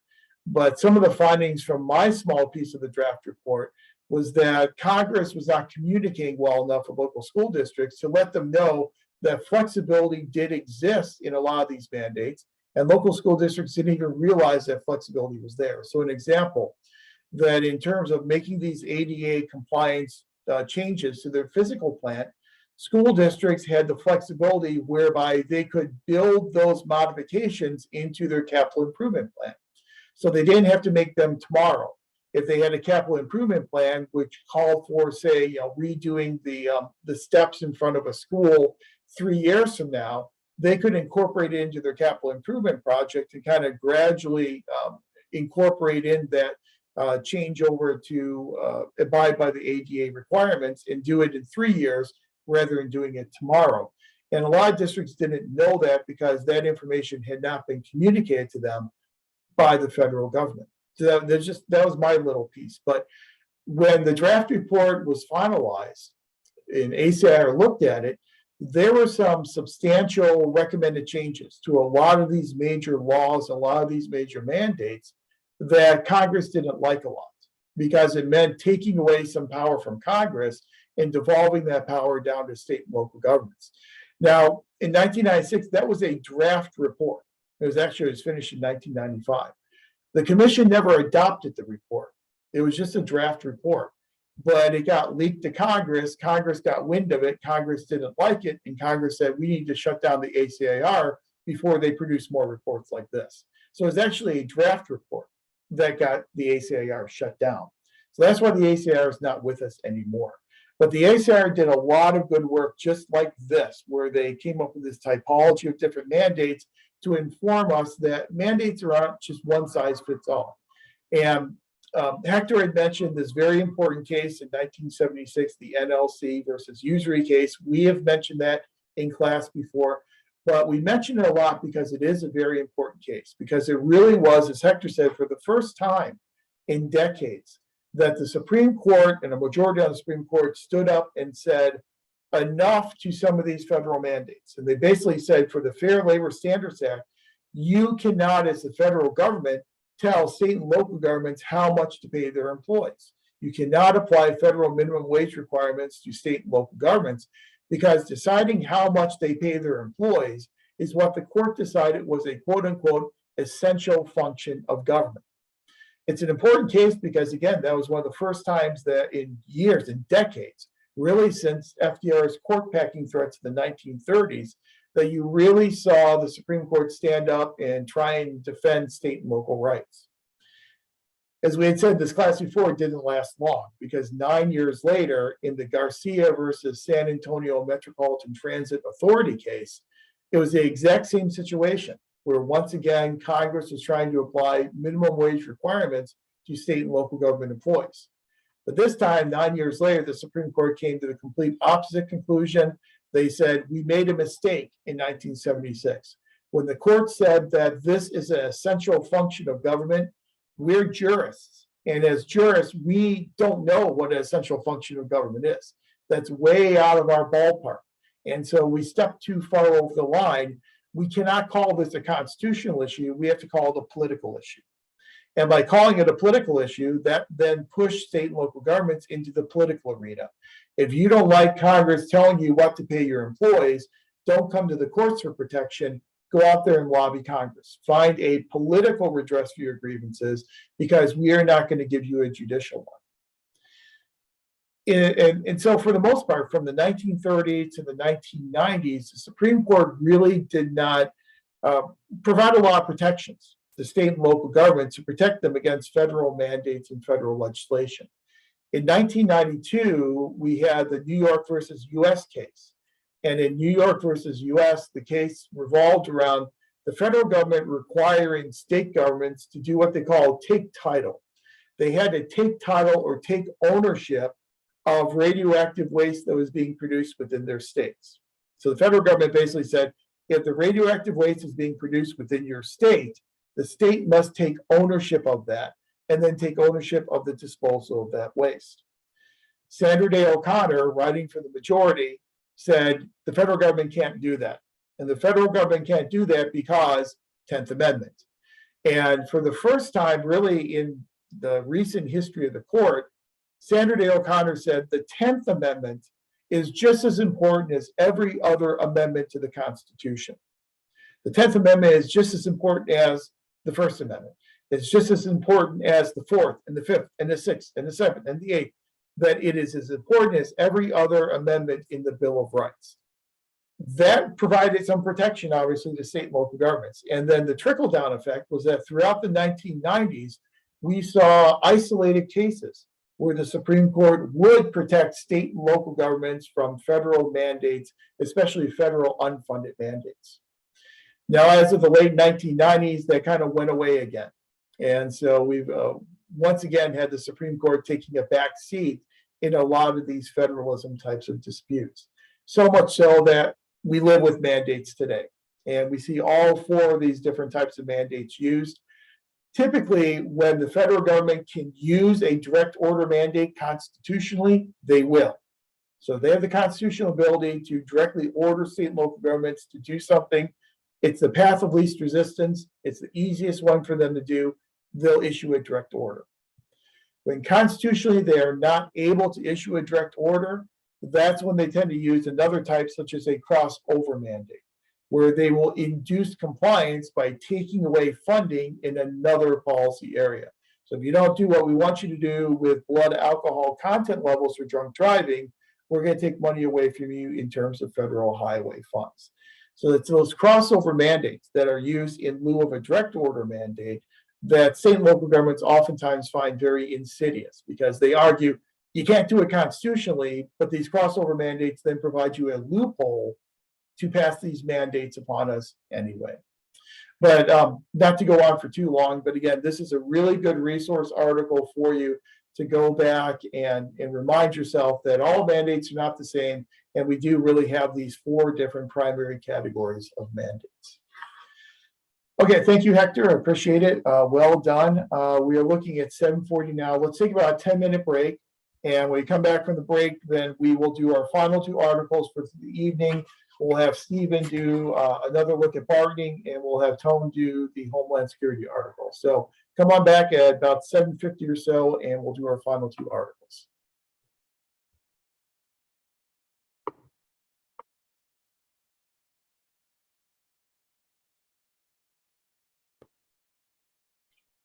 Okay, we are back. So I hope everyone had a good, albeit very, very brief break. Let's go ahead and do our next 2 articles, then we will call the night. And so our next article is the Agranoff article, another look at bargaining, and that one belongs to Stephen. So Stephen, the floor is yours. Sounds good. Thank you very much.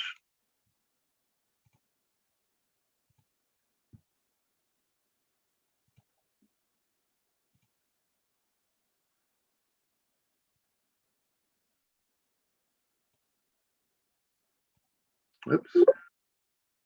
All right. Another look at bargaining and negotiation and intergovernmental management by Robert Arganoff and Michael McGuire. So there's first few things I want to go over. I'm going to be calling bargaining and negotiations BNN, so do not get it confused with Barnes & Noble. In addition to that, I saved all my questions for the end. So if you have any questions or any comments you want to make, please feel free to jump in.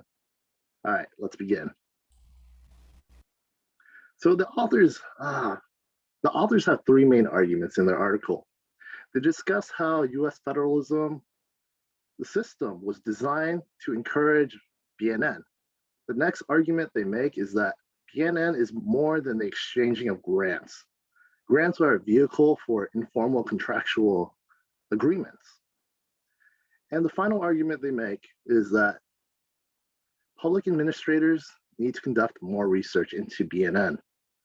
We don't really fully understand the influence it has on our program's performance. It could be positive, it could be negative. We just don't know.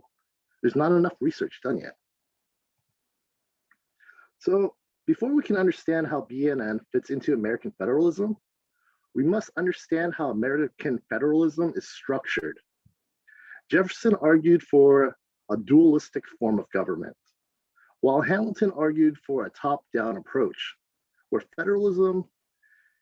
the federal government reigned supreme.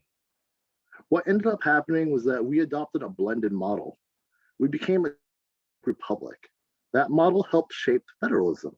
And that model was suggested by Madison.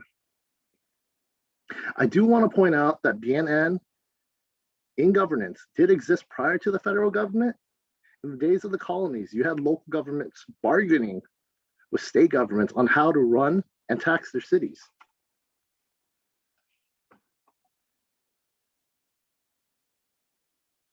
What changed in the 1880s was the growth of professionalism at the federal level. Civil service examinations became required at the federal level. You had Woodrow Wilson introducing the study of administration. This caused state and local officials who saw the benefits of professionalism to work towards adopting the standard.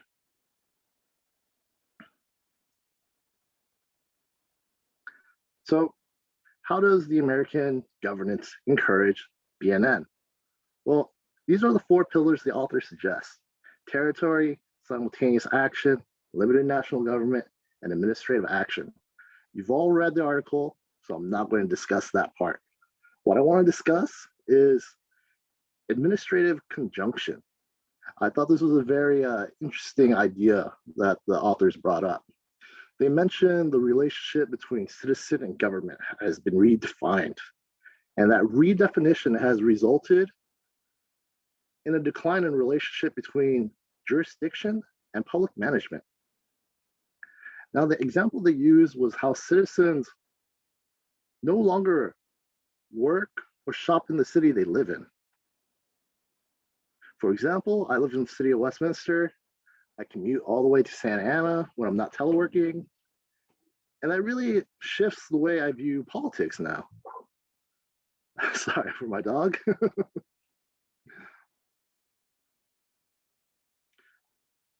So what's interesting about this is that jurisdictional borders have become less relevant. It caused politicians to have more influence while administrators saw a decline in power. It's interesting to see how the dynamic where the pillar of territory has changed, but remained in place.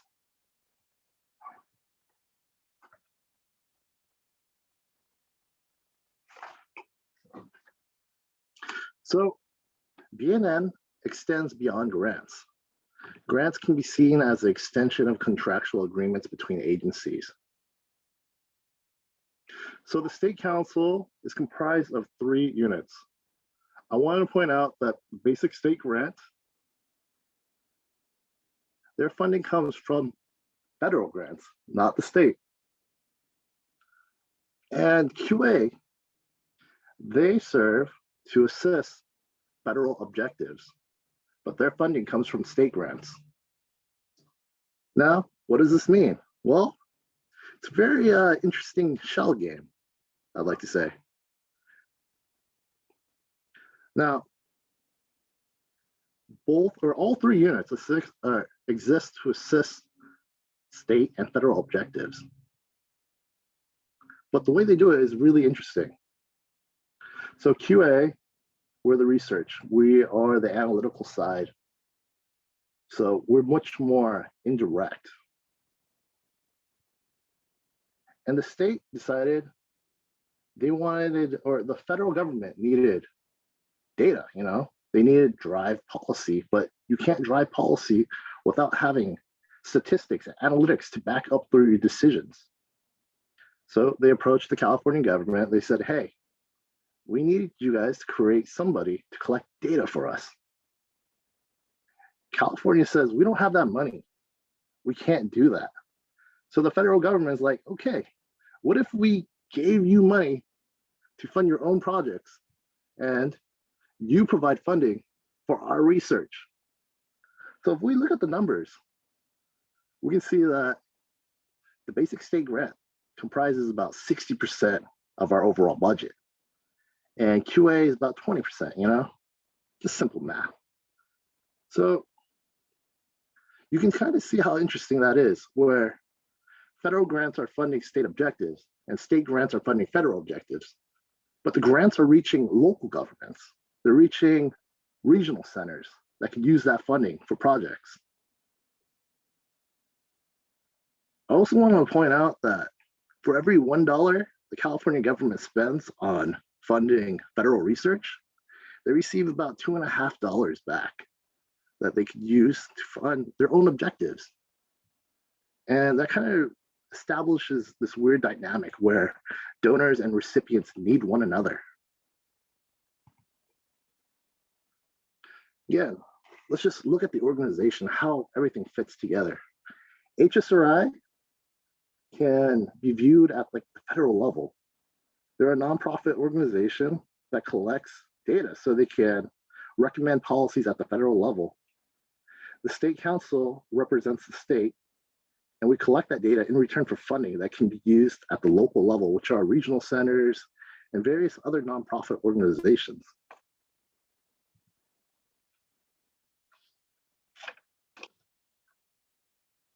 So BNN breeds cooperation.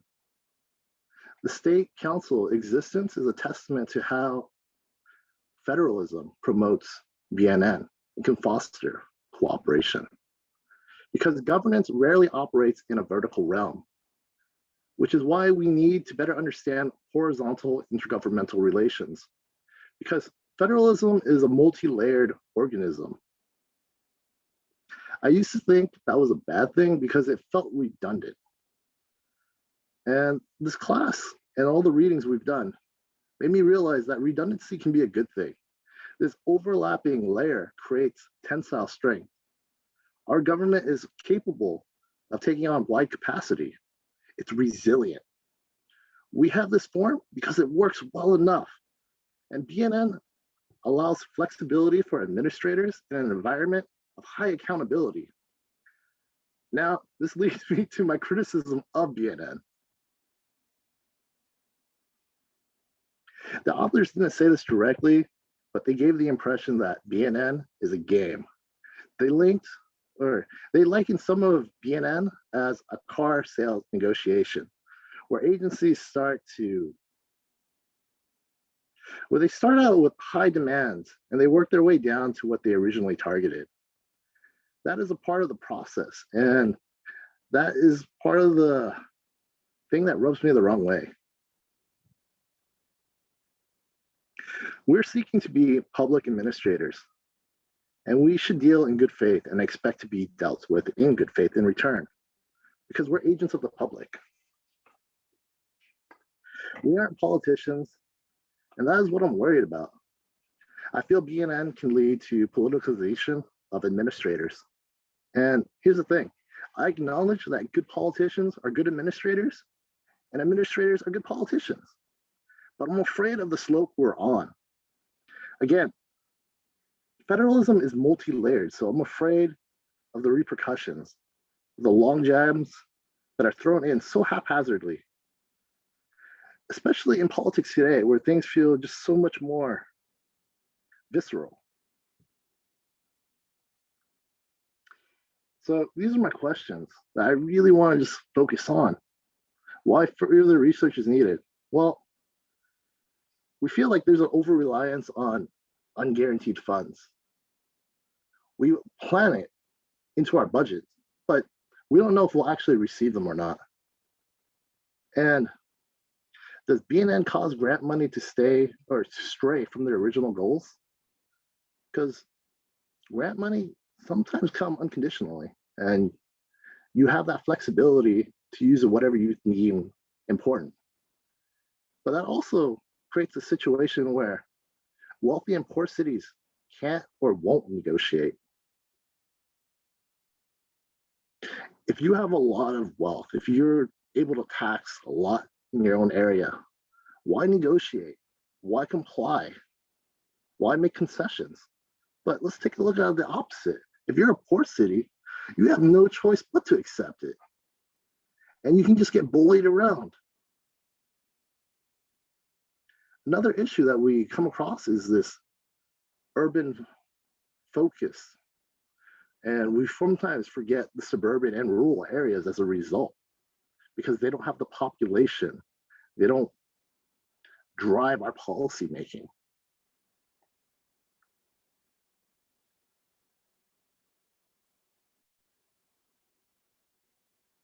So I want to propose this question. Do you guys think BNN is a good thing for administrators? Or do you think it creates this political game of thrones that makes it more difficult for people to interact and create policy that works towards the betterment of the public?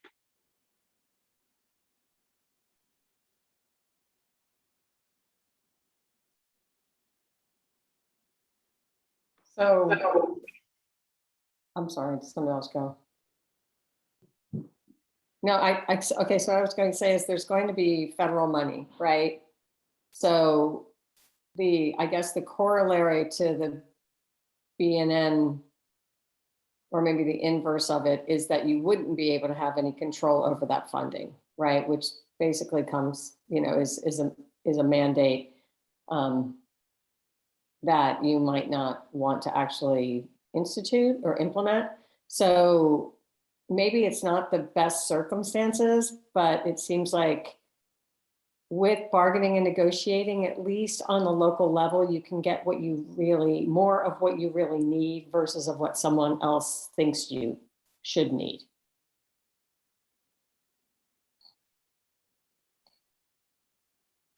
One of the examples, I'm sorry, was anyone going to speak?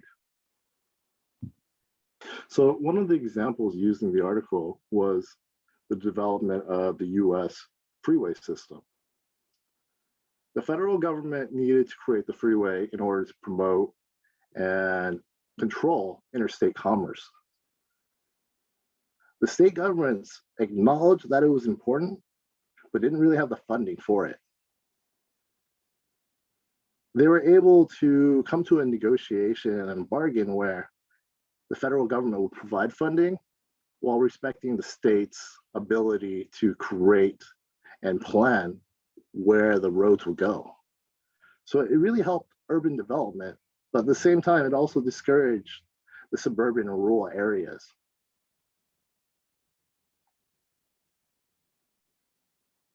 Yeah, one of the areas, another of the examples they talk about is the Medicaid, right, from the W. Bush administration. And part of what I sort of got from that, I can't remember my notes is, but it sort of became a way for governors to maybe eventually spend less money on aid, right? So it looks like saving money. They were rewarded for saving money.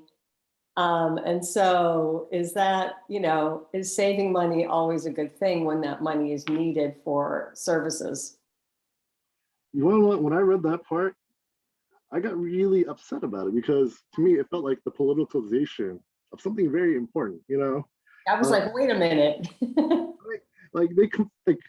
Okay, all these governors got together and they decided that, hey, we can't come to a good agreement.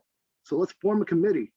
And when they formed that committee decided after months of negotiation that, hey, our differences are too fundamental to overcome, Yeah. Like, how ridiculous is that? We are public administrators and we're trying to figure that out, Yeah. The worst part is it's not like a small issue. This is an issue that affects millions of people and it's about their health. Yeah. And that's what I was really worried about because the authors never really explained the proper way to move past that. I guess at the end they said we need more research, in order to understand the negative program performance. But yeah, it was so frustrating. We're like, what's going on? What do we do? How do we? What happens when these another issue that I thought of was the FCC. You have this department that's supposed to protect people's rights with communication and internet technology and all that stuff, and you could have political appointments that just stop all progress. And BNA is really cool because it allows people to have that flexibility, administrators to have that flexibility. But at the same time, I feel like they could use that flexibility to avoid accountability. And in this case, I discuss Ajit Pai, he was very against net neutrality. And a lot of his arguments were not genuine. They're really fabricated. In fact, millions of comments were fabricated. The worst part was he kind of escaped unscathed, And my idea is that this is a democratic republic. We're not expected to fight against every attempt by corporations to undermine our freedoms. But our politicians didn't really step up to that, Yeah. And that's what I really consider. I acknowledge there's a lot of benefits of BNN, but there's so many flaws at the same time. Now, not to kick the FCC down all the time, let me go on to my next one. So I don't have a history lesson for you guys today, but I do have something really cool as well. It's called simultaneous multi-round auction. Now, if you guys are unfamiliar of this new style or method of auctioning won the Nobel Peace Prize of Economics in 2020. This idea has been around since 1994, and it was proposed by two Stanford professors. Now, let's speak of a hypothetical situation. Let's say the State Council on Developmental Disabilities wanted me to purchase millions of dollars worth of PPE. Granted, I only make like 60, so that's, I don't know, 20 times my salary. You ain't wouldn't entrust something like that important to me, right? But let's just say they did. Well, how would I go about procuring all of these PPE material? Well, we could use the British format where we have an auction where we start at like 20 and it keeps going up all the way to whatever number. Or we can do the Dutch format where it starts at 100,000 and keeps going down until somebody says, hey, that's the price I want to pay. Well, both forms or both methods of that has a lot of flaws to the system. It relies on emotion. And when you're emotional, you don't make the best decisions. And not only that, it promotes corruption because you can just tell another guy like, hey, dude, don't bid this. I'll give you a cut. That's it, you know? And in the state for procurement, we also have the blind method. I'm sorry about that. We also have the blind method where we contact 3 vendors and they submit a price, you know? And from there, we accept the lowest bid. But the issue with this is that we don't get the best amount of money. There's always being money left on the table. So these Stanford professors suggested the simultaneous multi-round auction. We auction off all the materials at that moment. So let's just say we need hand sanitizer, face masks, gloves, mask and everything, you know? So we have all those bids. We invite all the vendors at once.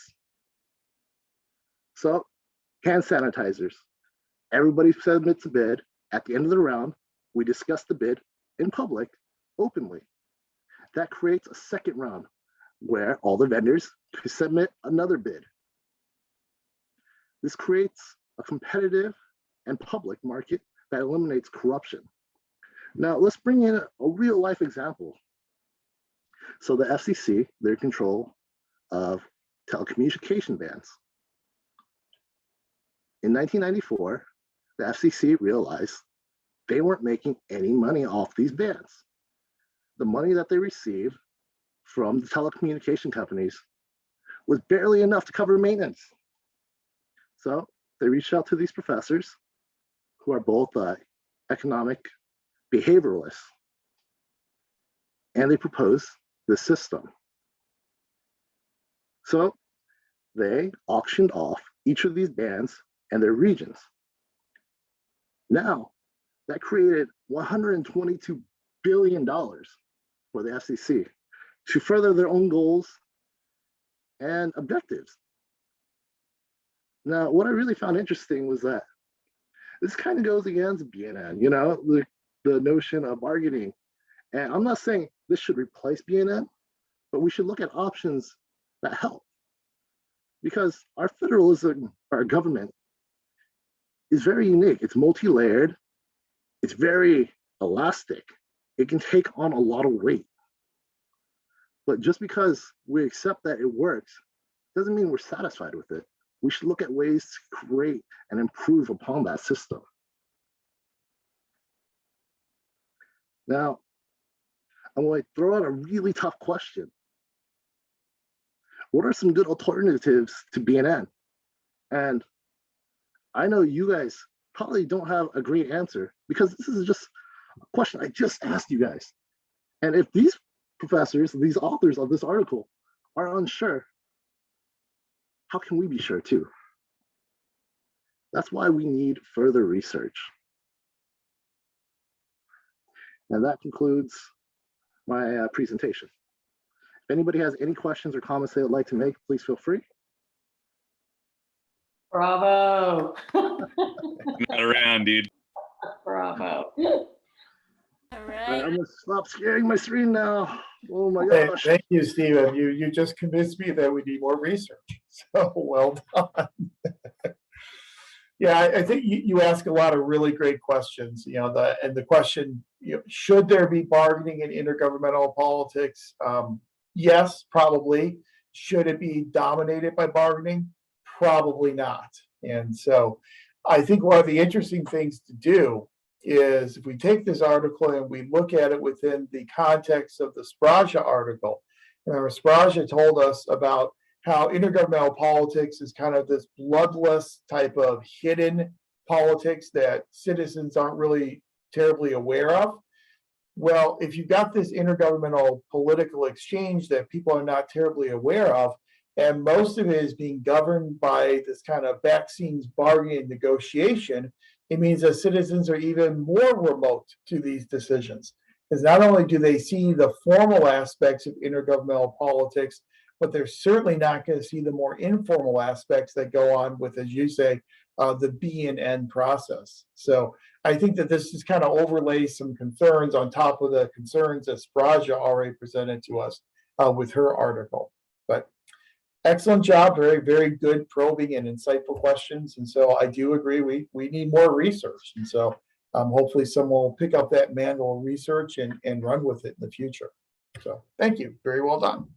Okay, we have one more article that we promised to do tonight, and that's the Homeland Security article, and that one belongs to Tone. So I will turn the floor over to you.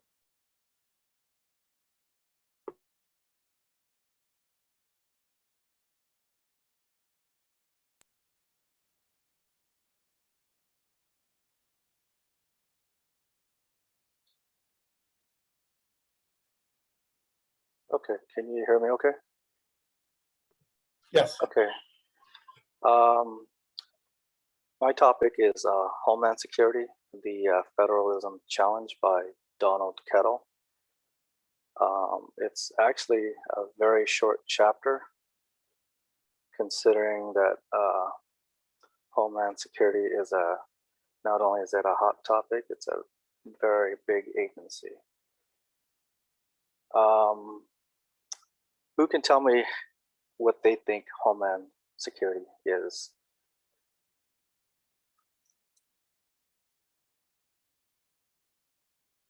Any guess? Is there an agency that comes to mind when you think of Homeland Security? TSA. TSA, yes, that's correct. Actually, Homeland Security, it's comprised of 14 agencies. There is about 240,000 employees. It's like their budget is like well over $50 billion. Yeah, it can be like TSA, Customs and Border Patrol, ICE, FEMA, the Coast Guard.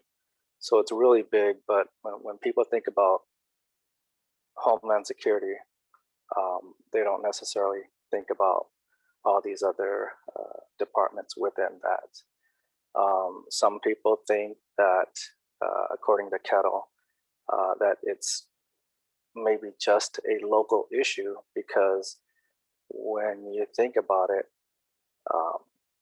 if there's any disaster, natural disaster, or if there was a terrorist attack, who responds first? It's the local police department, the local fire department.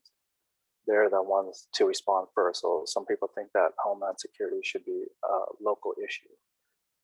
Kettle also brings up a point that it has to be a federal issue because it has to come from a top-down approach, whether it be through political ideology or funding. It has to start with the federal government and filter its way down.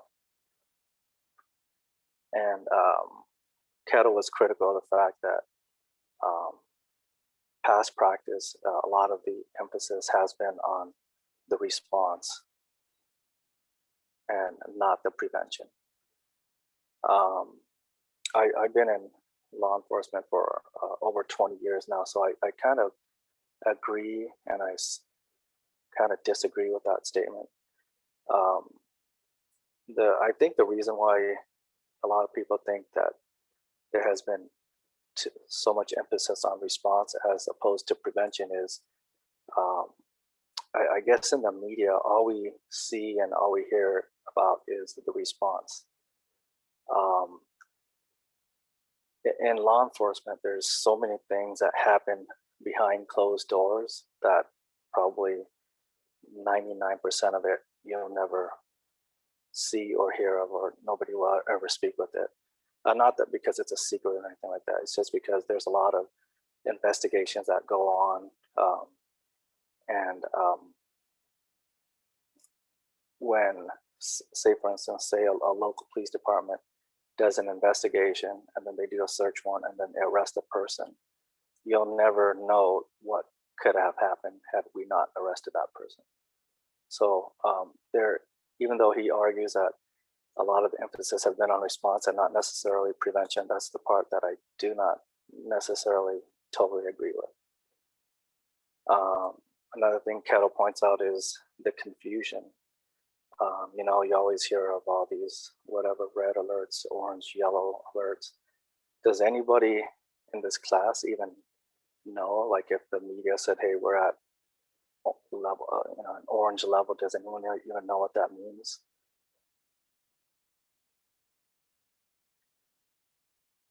It's okay if you don't, because I'm in law enforcement and I don't even know what it means myself. So red is the highest. There's like, level from high to low, and I thought red is the highest and orange is kind of, it's almost like high, moderate, high, medium to low.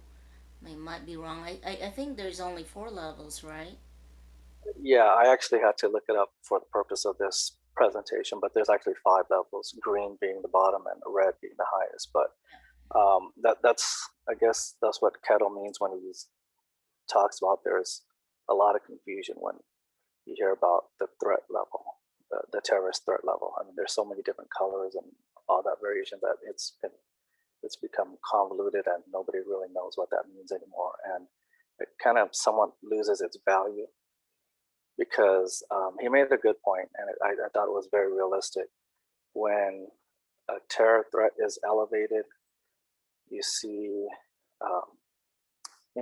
a lot of politicians get on the news and they try to assure everybody, hey, everything's safe. The police are on alert. They're on high alert, really whatever that means. And he brings up a good point, which is, you're the police. Aren't you already on high alert at all times? That's your job. So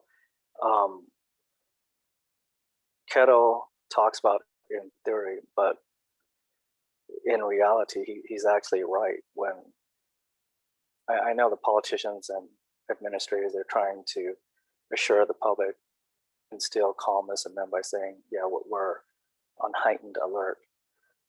In reality, we're always on heightened alert. So I thought that was an interesting insight that he had from the author's point of view.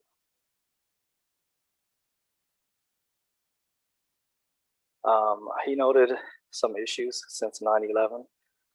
First of all, I'm just curious, 9/11 being such a major issue, who, if you don't mind sharing, who remembers exactly what they were doing the moment of 9/11, the moment you found out? If any, just please feel free to blurt it out. What were you doing at that exact moment?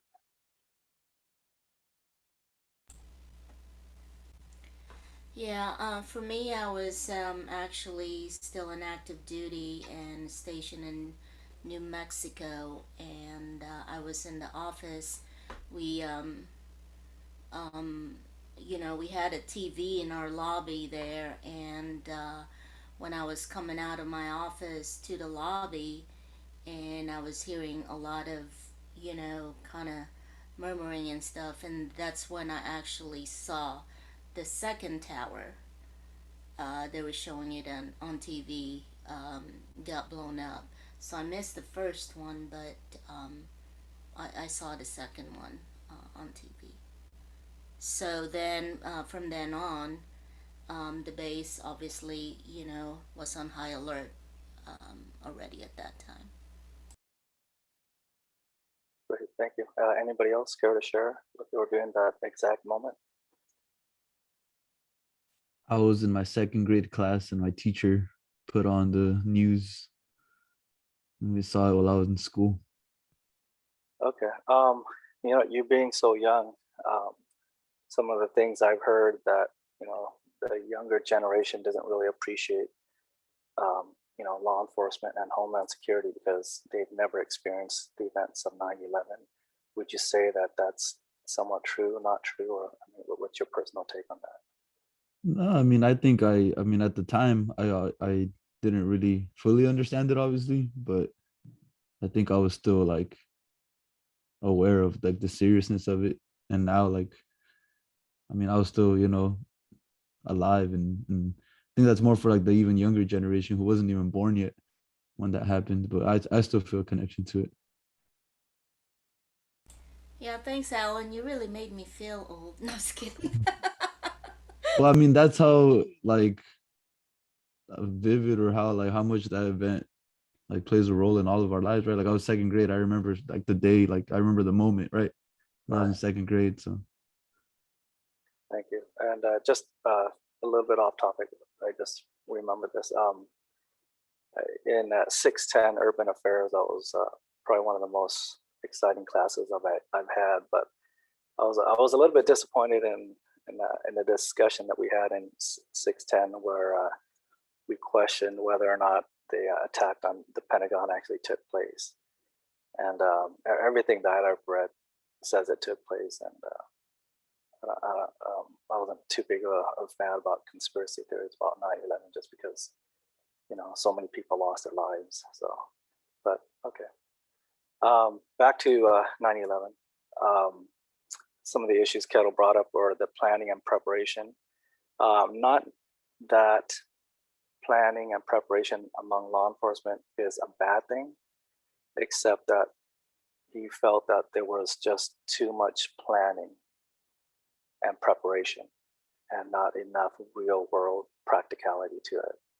And it's somewhat true because, you can spend thousands and thousands of hours practicing and prepping for an attack that won't take place. I mean, how many attacks have we had since 9/11 of that magnitude? So he also questioned the role of public health.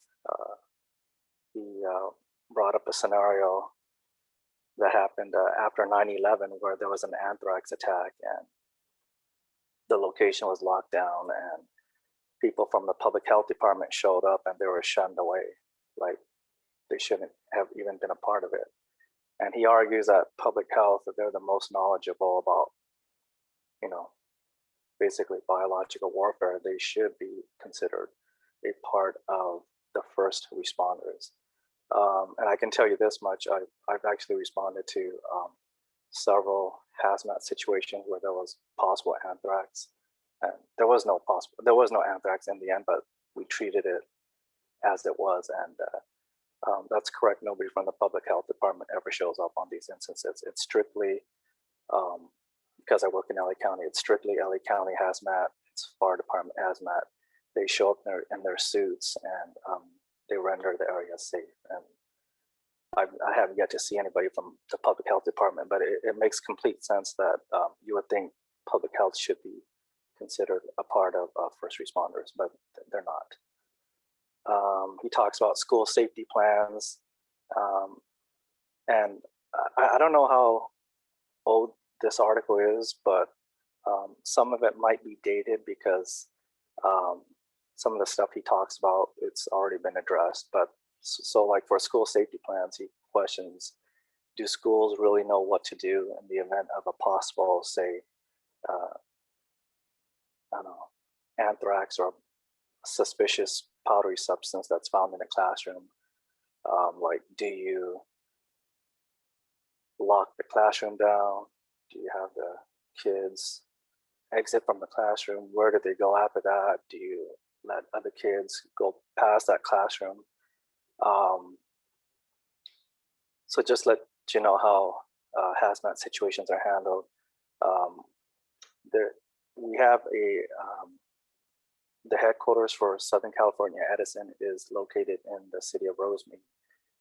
So one day there was a letter mailed to headquarters, and there was some white powdery substance in the envelope. And what we did was we immediately segregated everybody, separated everybody who was inside the building, and we stood them to the side. We had maintenance turn off all the air conditioning. We evacuated. Basically, it was like a 4-story building that can house thousands of people. We shut down the whole building, and we established like an inner containment and outer containment, and then hazmat comes in, and they're in their full suits, and they go in there and they test the substance on the spot. But what's interesting is everything, the way we were trained is obviously to protect everybody, including the person that was first exposed. But when you talk to the actual hazmat people that show up, what they tell us is if that substance was truly anthrax, everybody that you've talked to would have been infected and probably died already. So it's a highly contagious situation where we basically do the best to contain it, but in reality, there would be multiple deaths. And Kat also talks about the different levels of preparedness throughout the country, basically. In the event of a terrorist attack, it would be the 2 biggest markets in the country are basically New York and Los Angeles. So if you take, and San Francisco, if you take out everything else and all these other agencies in between, their likelihood of getting attacked is very, very minimal. So does it make sense to spend all of this money throughout the country knowing that the 2 or 3 places that will likely be attacked should be the most prepared? So he does bring up a valid point right there.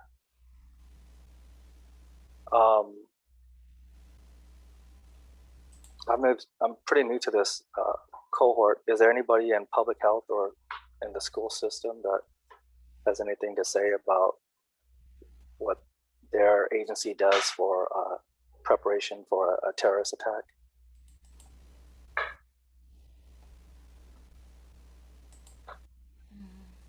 Okay, all right.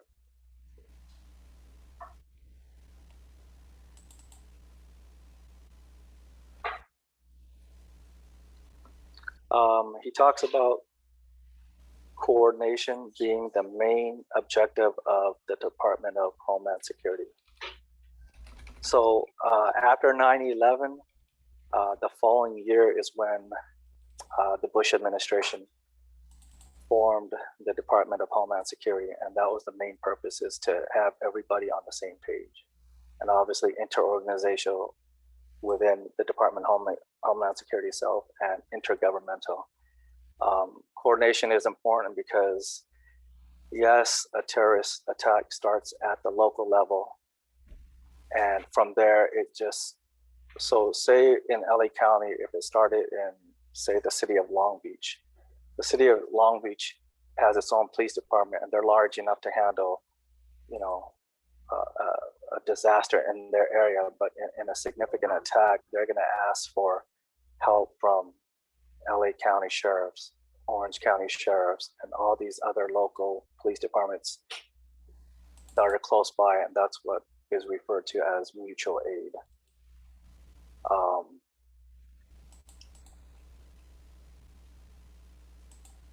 Kettle brings up a fairly good point in that in terms of coordination, what he sees is smaller cities being reluctant to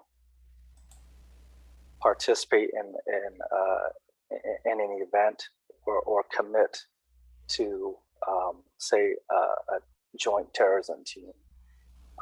That could be true in that smaller cities just don't have the resources, and they might be fearful that the resources that they give, they might not ever see the reward of coming back, because the chances of their cities getting attacked is very small. So that's also a good point you bring up.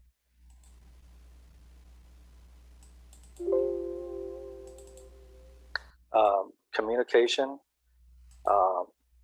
You pointed out during the 9/11 attack that the police on scene and the fire department on scene were not able to communicate with one another, and how throughout the entire country, a lot of agencies can't even talk to each other on the radio that they have. So here in LA County, within the last few years, they've spent millions of dollars upgrading their radio frequency system. So right now, whether you're Long Beach, Lakewood Sheriffs, Cerritos, or Glendale or whatever, we can all access each other's radio frequency in an emergency. So That's good.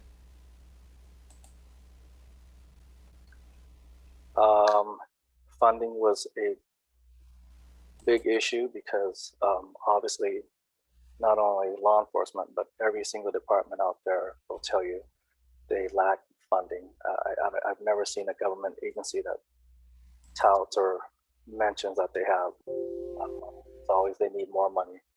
And in this instance, for terrorism attack, you have to have obviously weapons, radio equipment, biohazard suits, and all of these are they have expiration dates on them. Like even like a gas mask, you'll probably want to replace it every 5 to 10 years, depending on the equipment you buy. Training is a big issue because without ongoing training, you're never going to be proficient on how to handle a large-scale situation. And in a real world scenario, you can have one person that's trained this year and go the next 5 years without any updated training. And in law enforcement, I always say it's difficult to fully train everybody all the time because we don't have the luxury of shutting down for a day to send everybody to training. I know we talked about, I think in another class, Starbucks had some diversity or ratio issues. A couple of years ago, they were able to shut down the whole company for one day, send everybody to diversity training and take care of that all in one shot. With law enforcement, you can't do that. You can't shut down a police station and one day train everybody. What really happens is you have to pay overtime for someone to go to training, and then you have to pay overtime for someone to stay back at the patrol station to fill that vacant position. So that's where funding becomes an issue because it's very expensive to train. And you can spend all this money on anti-terrorism stuff, on homeland security, and it's never, ever, ever going to guarantee that you're going to be safer.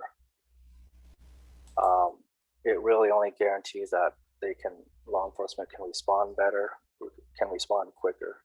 That's it. There's actually no guarantee. So it talks about funding, basically risk versus reward. And Kettle mentions that out of all the funding that goes on, there is never funding that emphasizes coordination between local agencies.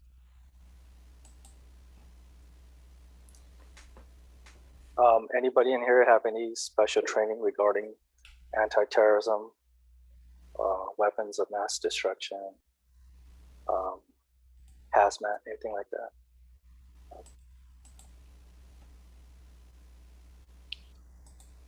And then Cato talks about some philosophies that he has on elements on how to implement, I guess, a successful strategy. And he says the Department of Homeland Security needs a system similar to how insurance companies have metrics to figure out how much they're gonna charge someone, basically ratios and all that stuff, and to label it silver, gold, and platinum. But I thought that was funny because at the beginning he was talking about how confusing that is to have these color systems, but to me the silver, gold, and platinum system is just as confusing. And how government should have a minimum level of protection, say the silver, and if you want a gold protection, then you have to expect to pay this much more in basically law enforcement services. So to me that still made it confusing. Talks about strengthening local coordination, modifying the systems for funding, and that's what we've been talking about throughout this whole class is how do you get money to go from the federal government to the state government to the local government as efficient and effective as possible. And in all this, he says we need a way to test the system, which is basically recurrent training. But these are just philosophical ideas that he has. He doesn't actually provide like a concrete way of how to implement these things. These are just like theoretical suggestions, basically. Last, I just want to mention on Netflix there's like a 4 or 5 part series on terrorism, and it's called Turning Point. It talks about terrorism from the start to how we got to where we are today. And the one interesting thing I thought, because this class is about intergovernmental relations, I thought it was interesting that the FBI knew that these pilots were only interested in learning how to fly a plane. They didn't care how to start it. They didn't care how you take off. They didn't care how you land. All they wanted to know was how to fly a plane in the air. And for intergovernmental purposes, they never shared this information with anybody else. And who knows, maybe the attacks could have been prevented, but who knows. But I thought that was very interesting, and that was the one takeaway I have. If anybody has any questions, feel free to ask, and I'll give you my answer. Any questions? Okay, well, thank you very much. And it is an interesting article. Just a few points on it. The documentary you mentioned, I could watch that as well. And it is interesting just to see all the different opportunities that the U.S. had and other governments as well had to prevent what happened on 9/11, or at least reduce the likelihood of it happening. And the one that really struck me is that in the later part of the Clinton administration, that Osama bin Laden had been located and had been captured. I forget, I don't know if it was Sudan, but a government had contacted the U.S. and said, do you want us to send him to you? And the U.S. said no, because we really don't have anything to criminally charge him with. And so the U.S. kind of declined and said we can't charge him, so no, we don't really want him. And in negotiations, they then decided, well, one place to put him that would probably be least harmful would be Afghanistan. And that's how he ended up in Afghanistan. And so again, that's another situation where it may have been avoided, or at least the probability of the event occurring could have been mitigated. I am a lot older, obviously, and so when you talk about remembering where you were on 9/11, I had just started the position here at Cal State Long Beach, and I was actually at home getting ready to take my now 6'3" tall 20-year-old college senior to his first well baby check after he had just been born when it happened. And it was a strange situation, because I remember very clearly driving to the pediatrician's office and saying to my wife, there are no planes. There are no planes in the sky. This is weird.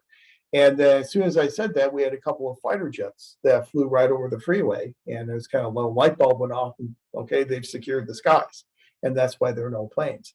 And then the other strange part of it all is when I was in the pediatrician's office, we're in the waiting room, and there are a couple of TVs in the corner of each corner of the room, and they were playing coverage of what happened on 9/11, and no one in the waiting room was saying a word, and no one was discussing it. No one really had any reactions to it.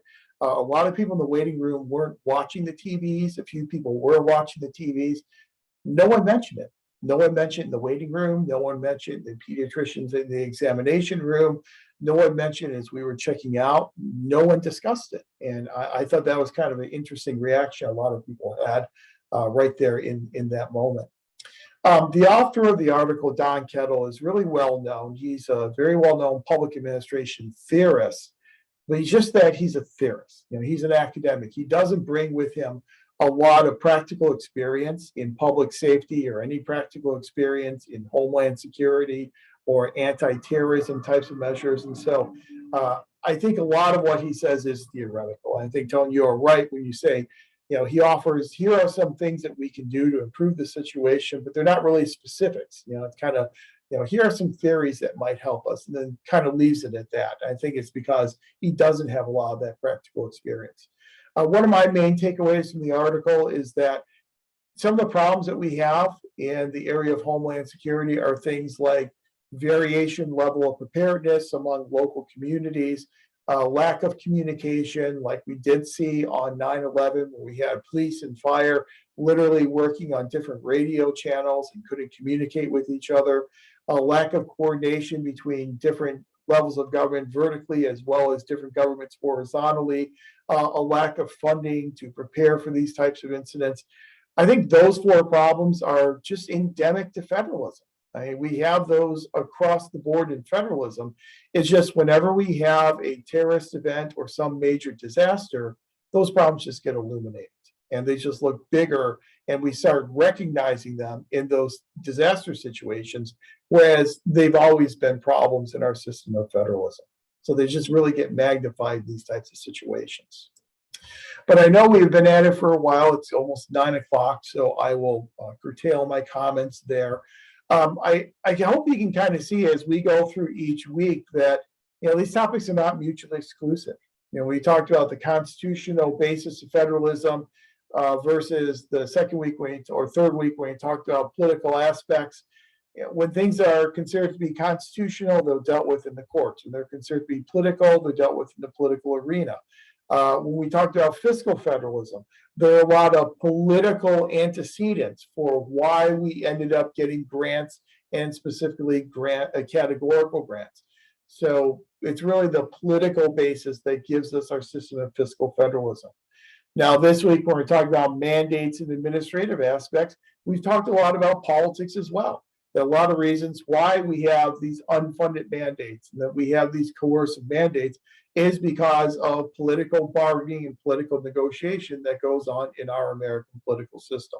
So every week, I hope you can see those relationships between each of our topics. Then as we move into next week, we do have a lot of articles left. Correct me if I'm wrong, but by my count, I believe we have 9 articles left to cover for next week. We have American Public Administration, which is Jillian's. We have Federalism by Waiver, which is Andrew's. Medical Marijuana for Alan. Intergovernmental Relations article for Erica. Save American Federalism for Lisa. Tax Cuts article, Angela. Voting Reform article is Emily's. Governors in Control, Dalila. And Fiscal Federalism, Jeremy. So we've got a lot of articles. I think it's pretty clear we're not going to cover all those next Wednesday. So I think we'll cover what we can. I think it's pretty reasonable to think we can probably cover 5 or 6 of those articles next Wednesday. And then whatever we don't cover next Wednesday, we'll then reserve then for our final Saturday session. So we'll kind of split it up between the 2 sessions. So that is what we are looking at next week for contemporary and future issues for American federalism. Okay, before we call the night, any questions or observations or comments before we break for the evening? Okay, seeing none. Again, remember, if you have article critiques left that you need to turn in, Obviously, they're going to be articles that are due for next week, and so your due date for those article critiques will be next Wednesday. So please make sure to get those turned in by next Wednesday. Okay? Thank you all very much. Have a good remainder of the week and the weekend, and we'll see you again next Wednesday. Take care, everybody. Good night, all. Thanks. Good night. Good night.